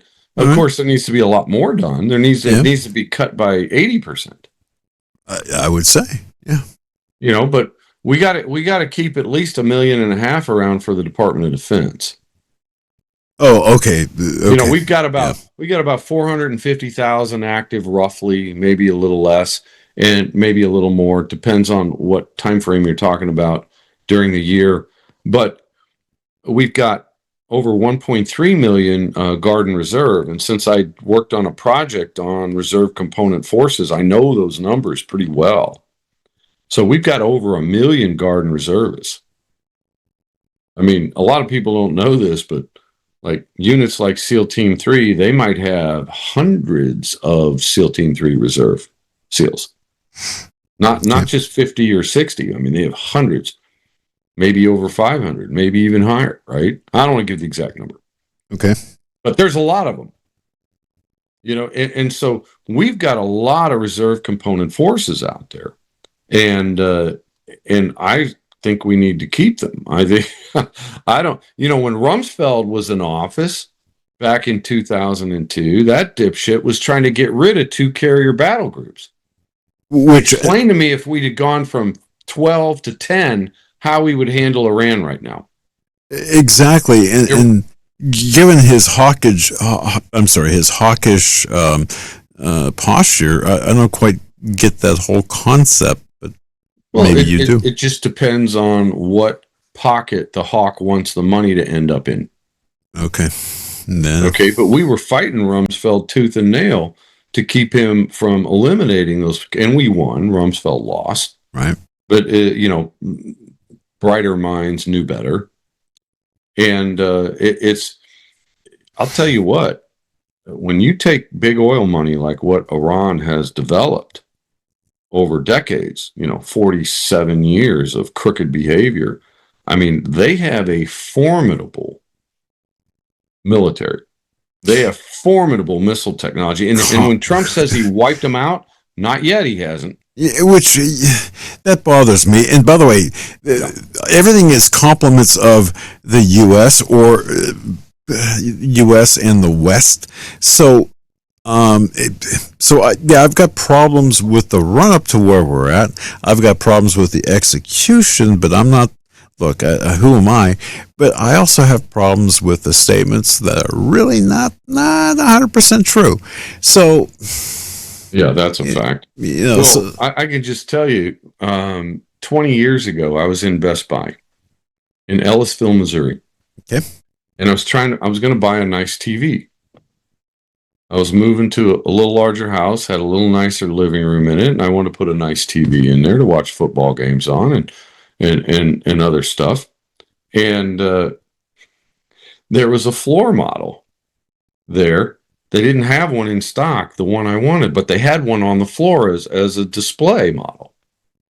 And I asked the salesman to just go get the manager, and I want to make him an offer on the floor model. Okay. So the manager walks up to this big vertical pillar, and there's a phone hanging on it. And I'm talking to him about this floor model, and the phone rings. And he picks up the phone, and he goes, yeah, I'm the manager. And I could hear the guy through the other end. I could hear him. And it was two Secret Service agents, and they were at a Best Buy up in the airport, near the airport of St. Louis. And we're about 23 miles southwest of their position. And they're like, have you seen these two guys? He's like, yeah, they're in my store right now. I said, what are they doing? He said, well, they wanted to buy as many PlayStations as we could provide them. He says, all right, tell them you're going to get them 500. You've got a truck coming in about an hour. And just tell them to chill out, and you'll get them the PlayStations. And these two Secret Service agents made it from the airport to Ellisville in about 12 minutes. I mean, they must have drove 120 miles an hour. I couldn't believe how fast they showed up, but I was like, I got to hang around and see this. Turns out, these Secret Service agents were investigating these guys, following them around the country. They're in a big white extended van. And they were buying every PlayStation they could to take the motherboard out of it, the CPU out of it, and use it in the missile guidance systems for their missiles. Yep. That was 25 years ago. Yep. And they arrested them on the spot, got them out of there. But I watched them leave in handcuffs. And there were numerous stories similar to that, different electronic components. If you think back, folks, some of the headlines, you'll figure it out. Yeah, Sam, yeah. Okay. To think we've contributed to their arsenal of weapons. Right. So in some of the most bizarre manners and methods and ways, yes. Well, I don't know if you saw... there was a guy, I'm trying to think of his name. He came out and said, there was a news story, and I think, was it the Washington Post, or was a big newspaper today put out a huge article on how much of Iran's military is actually left. It's still there and functioning, and how Trump has been lying to everybody about how degraded Iran's military is. I don't think people realize the size and scope of their military. They've been spending trillions of dollars on missiles and building underground facilities. pop out of that underground facility, fire a missile, and pop back underground in a matter of a minute. So does that cause you any rethinking of the strategy that we? I mean, what does that say? How do you feel about what President Trump did, given that information now? Well, I don't think Trump had a choice. Iran was a legit threat. Yeah. They had booster rockets for ICBMs from China. Right. Okay. And they were literally enriching material to put nuclear warheads on them and fire them at the United States. And that's not just a projection. That's documents and direction given by the Iranian government that the Mossad has uncovered, and some of our other agents have uncovered, our elite people. Okay, so I don't think the level of threat of Iran was properly described to the U.S. population. So I don't think there's going to be a lot of support for what he's doing in Iran. But in my eyes, it needed to be done 46 years and 6 months ago. Absolutely. Why did we wait till the job was so much harder? And it should have been done a long time ago. And now these people are dug in, literally, underground facilities, and they have a tremendous amount of resources. And it's going to take a lot of our resources to destroy their resources. It's a job bigger than what was presented to us, to the American people. So absolutely. I 100% agree. And I don't really like these discussions about Israel. You know, everybody says, "Oh, Trump's just doing Bibi Netanyahu's bidding and all this stuff." No, if you look at what's actually happening, who are the people bombing and attacking Iran right now? Wow. Saudi Arabia, United Arab Emirates. I mean, just go down the list. It's all the Sunni nations. Yeah. That Iran has been firing missiles into and causing havoc. And so you're never going to convince. There's a lot of people that want Iran finished. Yeah, I agree. But as you stated about Israel, I don't believe you're ever going to convince the people. There are people out there who are absolutely convinced. And look, to an extent, I understand. And to a lesser extent, I agree with them that Israel does benefit, and Israel does have a big dog, a big horse in this race. I agree. But however, when you look at the real beneficiaries, I'm talking about simply put, the real beneficiaries currently. Yes, you got the UAE, Saudi Arabia, other nations. Kuwait. So Qatar. Yep. So, okay. Yeah. Israel benefits, but then these other countries do as well. The biggest beneficiary is Saudi Arabia. Yeah. By far. Yes. By far. And you know what? To me, they're no friend of the U.S. Well, neither is Israel. No, they're not. Israel's the largest spy network inside the United States of any country other than China. And don't ever forget that about Israel. And let me tell you, we need to call them out, and every one of the people in Congress that are benefiting from Israel, the relationship, the dual citizenship, the contracts, all of this, I 100% agree. This needs to stop. Okay, enough with this alliance with Israel. But then again, don't limit it to Israel. There are so many other countries as well that we should not be, going to the club with. Okay, but go on, continue. That's a great way to say that. I just don't think. I don't think people realize, how much that a radical Shiite Muslim hates. I don't think they've ever experienced that.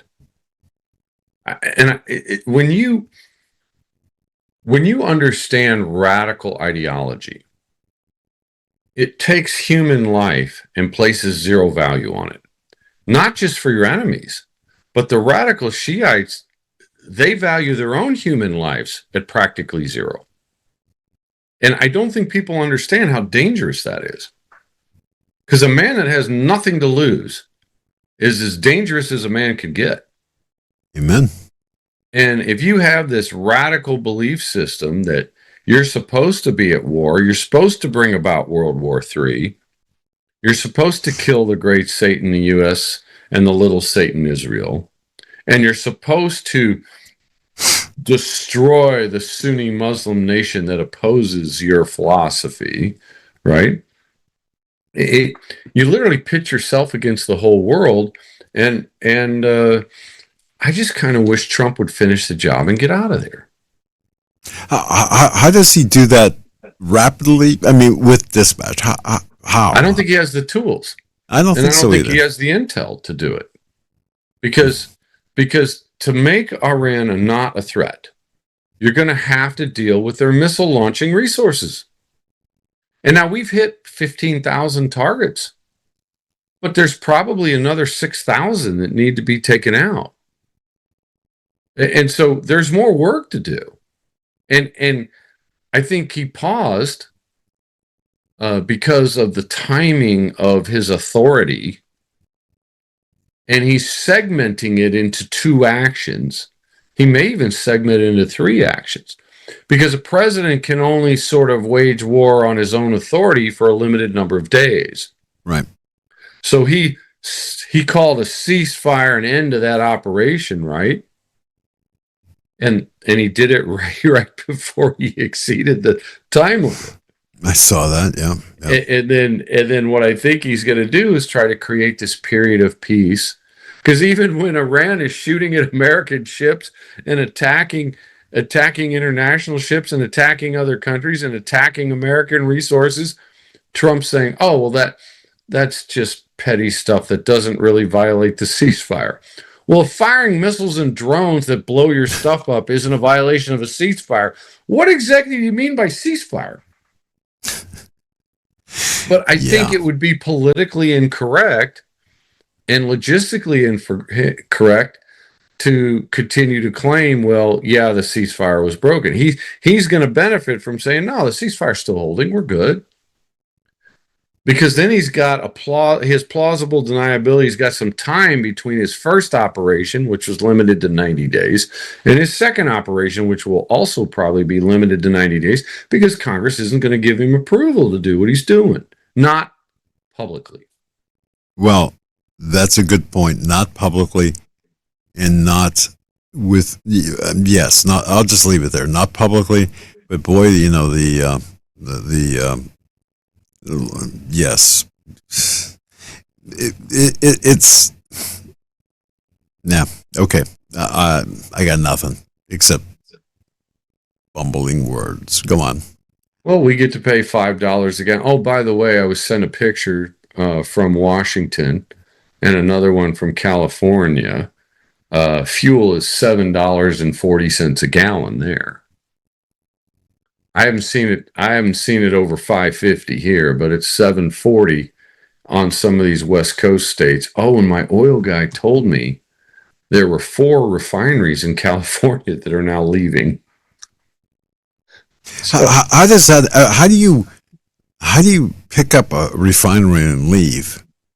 How does that work? Well, I think they just walk away. They leave the facility there. Okay. I think they've had enough of Gavin Newsom and all the libtard trash that goes on in California, and they're like, we're just not going to do business. So they're probably building refineries somewhere else. They've got the wink from Trump to do it. Screw the California are going to suffer enormously. Right. Screw the EPA. We're going to do it in Texas or wherever, a friendly area. And California is rotting from the inside. Yet, and here's my problem, again, going back to the core, people don't, I mean, otherwise, well, maybe that's giving too much credit, but the majority of people don't get what's going on. And you know what, Sam? The majority of people, and I'm going to tell you this right now, this is a very unpopular conversation to have, an unpopular episode. You know why? Because people don't want to hear it. Okay? That's my view. That maybe I'm wrong, but people don't want to hear the what's really going on, nuts and bolts, as opposed to, the conspiratorial things that are put in place of the actual events. I don't know if that made sense, but you know what I'm saying? It's just... Well, there's two types of people according to Scripture. The type that love you for telling them the truth, even if it hurts, and the type that hate you for telling them the truth. Yeah. And, there's a big difference between being nice and kind. And I'll tell you, I am never nice. Okay? Nice is when you tell someone that something that makes them feel good, something they want to hear, because they want to feel good. Okay? Being kind is looking at the long-term interest of your fellow human and telling them what they need to hear, which is the truth. Nice is a surface level platitude versus kind being what is proper, proprietary. You have the long-term interest at heart. Right. And that's the thing. We can't even get people to think about anyone else, much less their long-term interest. The society has become so selfish on its face that it's difficult for people to even think about someone other than themselves. My wife asked me a question when we were driving back from Springfield this afternoon, and she asked me a question. We were talking about birthdays, and I told her about my aunt who used to run around and tell everybody, it's my birthday in 3 months. It's my birthday in 2 months. And then 2 weeks out, it's my birthday in 13 days. It's my birthday in 12 days. Your aunt would say this. My aunt would do that. Okay. My mom's sister, Sharon. All right. And she would tell, and she used to chant, my birthday is October 26th. Like it was like she was running rosary beads or something. It was just hilarious. National and holiday. My wife said, well, that's really funny. Isn't that cute? And I said, no, that's not cute. And she said, why not? I said, it's hard to imagine someone spending that much time thinking about themselves. I just don't get it. But boy, isn't that a perfect example of the general mentality of where we find the majority of people today? I mean, wow. Well, I remember the first argument I had with my current wife, and and I got the feeling that it was just all about her. And I said to her, sometimes it's all about you. Yeah. But sometimes it's not all about you. It's about somebody else. And you got to have room in your life for it to be about somebody else. Now, in retrospect, she's one of the most unselfish human beings I've ever met in my life. Okay. But in that moment, she was a little fixated on what she wanted and not so fixated on what other people needed. And I wasn't worried about what she wanted in that conversation because I knew that in time she would get exactly what she wanted. But she was worried about it. She was. So, wow. It's a constant thing trying to balance because you got to take care of yourself. You got to spend some time focused on yourself because if you let yourself degrade, you can't help anybody else. Right. Because then you wind up trying to survive. And that becomes a struggle. And that's a very bad position to be in. A lot of mothers do that, Doug. They sacrifice for their families until the point that their body and their brain degrade and they're in bad shape. And so it's really about balance. It's really about taking good care of yourself and doing it in an efficient way if you're really busy. Like some of these moms are multitasking queens. They amaze me. Right. And my wife's one of those people. She, when she's got energy, she can have 7 fireballs in the air at the same time, and she's juggling all of them like a pro. But if you do that for too long and you ignore yourself, and your own ability to perform goes downhill quickly, then you can't help anyone else. So you've got to have a basic level of self-care. Yep. and then live with a little bit of margin. And that allows you time and resources to help other people, not just yourself. And how important is that to be able to help other people, genuinely help other people? Sam, hold that thought for 1 second. I know we're out of time, but the conversation, I just want to express my appreciation, folks, to Sam and to the people who are still here and who have been here. I mean, people like Myra and Steeler's mom and so many other people I can't mention by name, but I appreciate all of you for being here. I just want to make a very quick announcement before, while Sam is still here and before it gets too late. Remember, folks, tomorrow we're not going to be here. There will not be a program until next Tuesday. And the reason for that is because, like Sam, we do operate outside of the microphone, okay, outside of the studio. We do things in an attempt to help others, whether it is the children who have been victimized through trafficking or other reasons. We have a lot going on. And I want to thank those of you who support us, support Sam, for example, in what he does, but support us in what we do. I don't say that often, but we have a very active and robust organization that is heavily involved in on-the-ground operations that you'll never see or hear about. But I want to thank you for your patience and for your kindness and for your support and for your just hanging with us, all of you. And again, that extends to Sam as well, because I know what he does. He's not going to tell you what he does, but I know what he does beyond what you know. And I will say that the people like Sam and people like those in our orbit do things, make sacrifices. So thank you for that. Thank you for allowing us to do that on our end. So folks, again, we're going to be dark. This program will remain for the rest of, until we meet again. The second thing I want to mention, and to close my end of this out, is, folks, I'm going to be publishing a few things. Absolutely. I've been working on it now for a number of weeks, and it's honestly, it's almost soul crushing. And, but I want people, I want to be able to write my words and to publish my words. And where I'm going to be doing that is through my personal Substack account. But to give you an idea of certain things that you're not privy to at the moment, but you will be after you read this. I don't want to be too cryptic about it, but I'm just going to say that there are certain things that need to be disclosed, need to be said, and hopefully it will help others in the process. Again, not meant to be cryptic, just keep your eyes on that.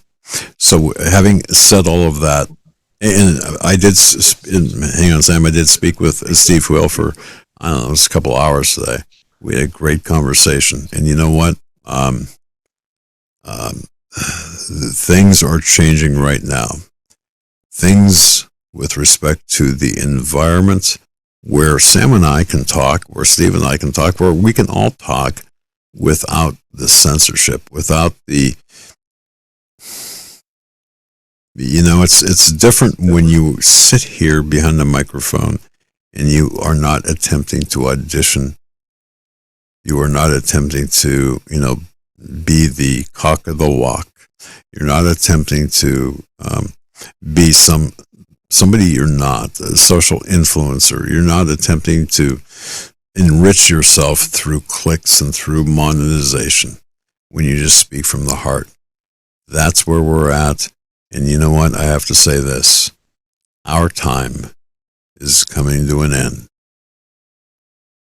And I mean that. Our time is coming to an end. I'm going to leave it there and go back to Sam. Sam, in the remaining moments we have, and I know that you're giving up. You're a busy guy. You're giving up time, and I appreciate that so much. What else is on your heart, on your mind, that you would like to leave this audience with? Well, we've been getting tremendous feedback from peptide clients. Beautiful. And it is so incredible. And if you're interested, or your listeners are interested, I will share some of that feedback. I'll send Eric screenshots of text, things that describe the success people are having with this new peptide technology.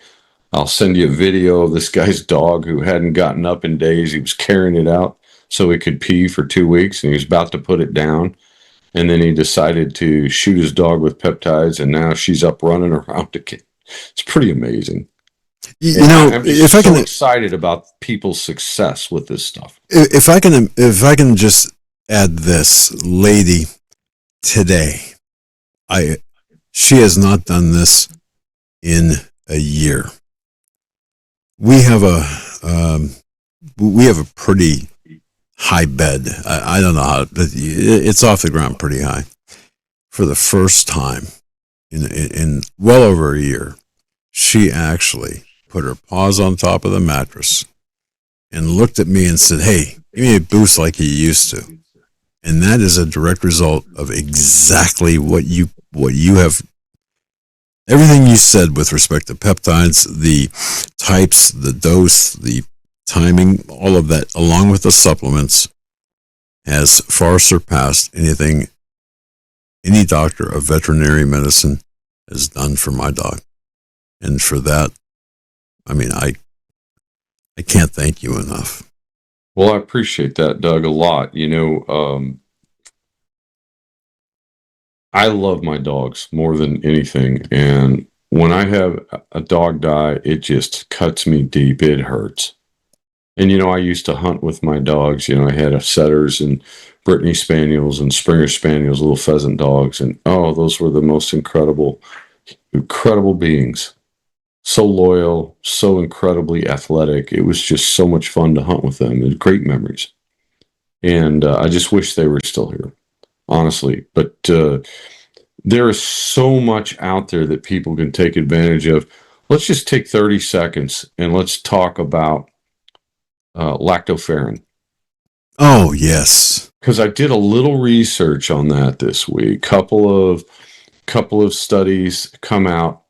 If you don't know what lactoferrin is, and you're dealing with leukemia, or you're dealing with red blood cell oxygenation issues, highly recommend a supplement called astragalus in combination with lactoferrin, in combination with BPC 157, TB 500, and GHKCU. I mean, this stuff is doing some incredible things for some people. And also, it's been proven that lactoferrin is as good as raising your levels of iron. If you're low on iron, lactoferrin is working better than iron supplements. And it has a regulatory effect. So if your iron's low, it ups your iron. And if your iron gets too high, it brings it back down. It's an incredible thing to research. And I'm going to do some more research on it. And I've ordered some. And because my last blood work, I was a little low on iron. But for some people, they're critically high or low. And this has a really powerful regulatory effect in getting iron where it belongs in your system. And I think that's something that people ought to research if they have iron issues. And Sam, you have done so much research, and you have provided so much information to people about the technology of peptides. You have, and I thank you for that. I have, again, personally, I have benefited from your knowledge, from your advice, from your counsel. I know people have benefited from that, and I don't know what else to say. Just briefly, the scare now with this hantavirus, right? Dr. Zelenko, by the way, folks, if you haven't seen that old, obviously prior to his death, video of him talking about the different viruses, including hantavirus, and everything that's behind all of that. In addition to take that and listen to what Sam has been saying, you've got this recipe for a robust health, quality of life. And that is so important. So, we can't fight. We can't fight if we're... LL37 and thymosin alpha 1 are the things your immune system needs to fight all these different viruses. Right.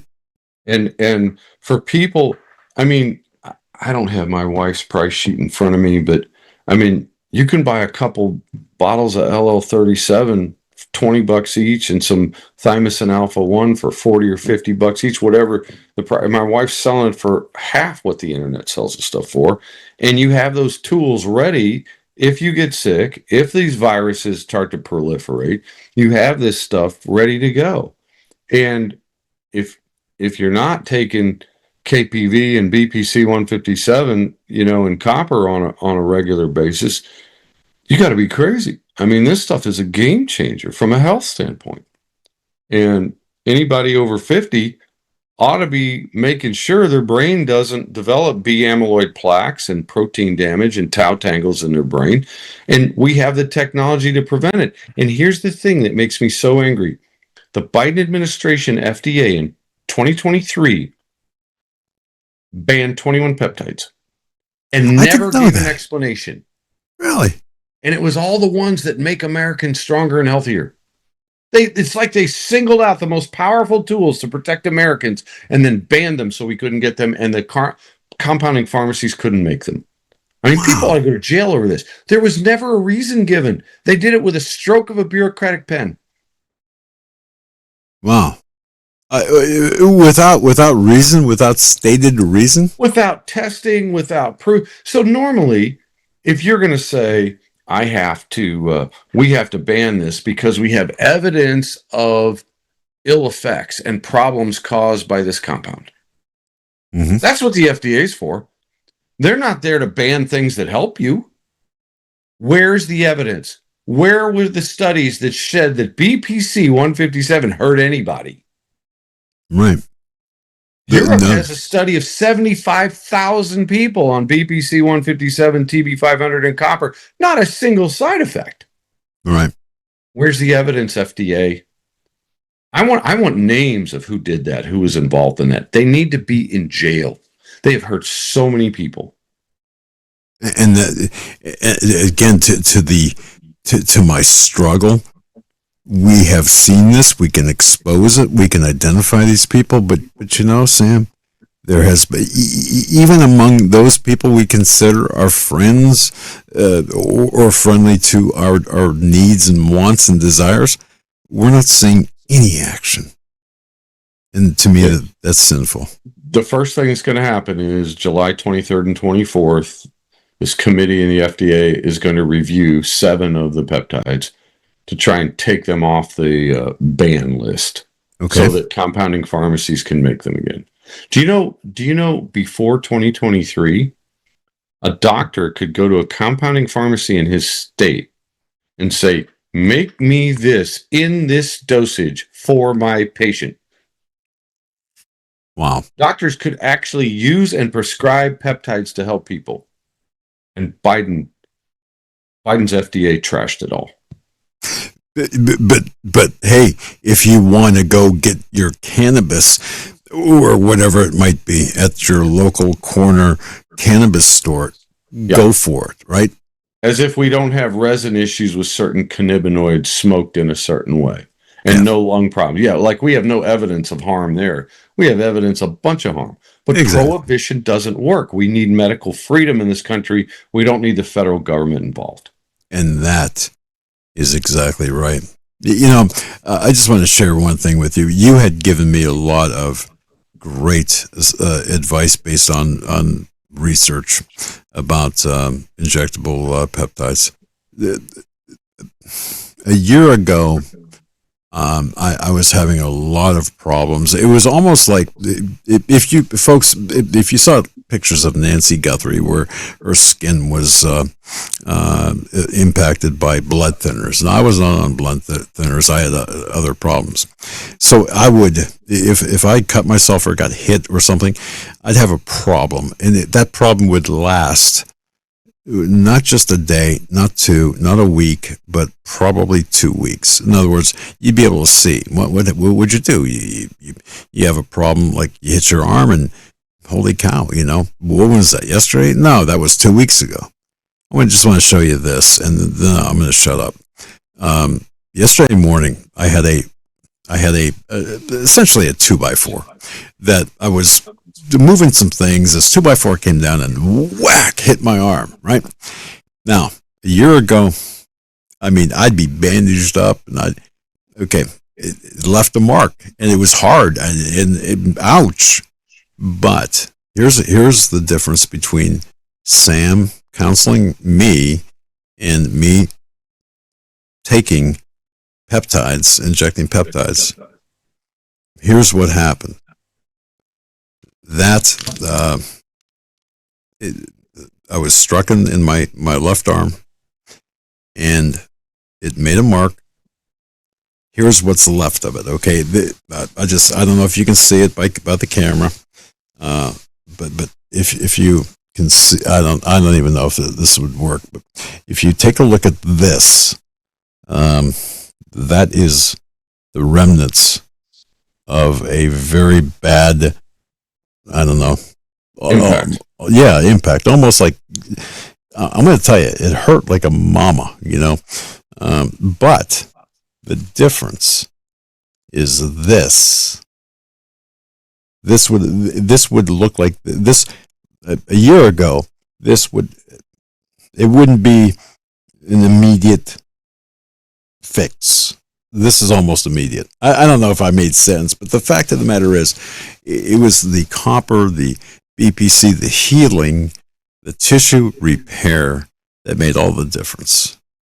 And I don't know what to say. It's remarkable, Doug. When I was a type 2 and my blood sugar was high and I'd get a cut, a month later, I'd still have the scab there. Yeah. Now I get a cut, and 3 days later, my skin's healed, the scab's gone, and you can't even see where I was cut. Right.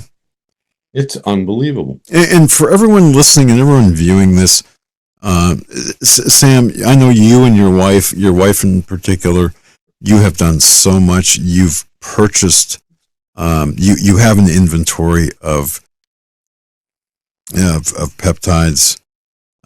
You have a consultation. I don't want to mischaracterize what you have. Is there anything that you want to mention this and what you're doing and how people can contact you, or is that door closed? If you are willing to get blood work up, if you are willing to not drink alcohol for 13 weeks, and you are willing to eat clean, and you are willing to weight train, you're the type of person that is an ideal candidate to fix and heal your body with peptides. Okay. Now, we can't heal everything. Like, we can't fix type 1 diabetes, but there's a lot we can do to help a type 1 diabetic. And so even if we can't completely cure someone, we can do so much to strengthen them that the issue they have is 90% gone and not the problem anymore, and not the threat that it was. And it is absolutely, I could talk about it for hours. And unless you experience the healing power of this technology, and the healing power basically of the human body that God designed into you, the power to heal, and how these communication molecules work and activate the cells and activate your genes to heal. Unless you experience it, it's hard to even comprehend how miraculous this stuff is. And I would encourage anyone with brain fog, anyone with joint pain, anyone that's overweight, anyone with memory issues. Okay, if you fought cancer, we know how to protect you from cancer now. Man, that's we crazy. Literally know how to interrupt and destroy the Warburg effect in your cells. I mean, the answers are there. And the FDA and these crooked senators and drug companies have prevented Americans from seeing this technology and understanding it and deploying it for their own benefit. And they did it right in the middle of COVID. And I want these SOBs hanging from ropes on pay-per-view. Amen. Because I know what they did. And I know what could have happened. We could have saved hundreds of thousands of lives. Sadly. And these are crimes against humanity by the personification of evil themselves. And you know what, Sam, you've done more than your share to fight against it. And folks, I appreciate Sam and his wife, and I just have to say he's working overtime against these demonic forces, but more importantly, for us to become for us in terms of our quality of life, our fighting disease, our taking control over our bodies, far beyond anything in the past, anything we've been able to do in the past. So I appreciate him on that. So I thank you from the bottom of my heart. I really do. Well, Doug, thank you. I always enjoy talking to you, and I always appreciate our conversations. And we just need to keep fighting for medical freedom. We need to keep fighting for the Bill of Rights and our God-given rights, and not let the crooks deter us. Amen. And I thank you for the broadness of the topics in the conversation today. It was really, it felt good. It felt needed. And I think people, when they listen to this and perhaps listen to it a second time, this episode, will understand what's really going on and what we need to do.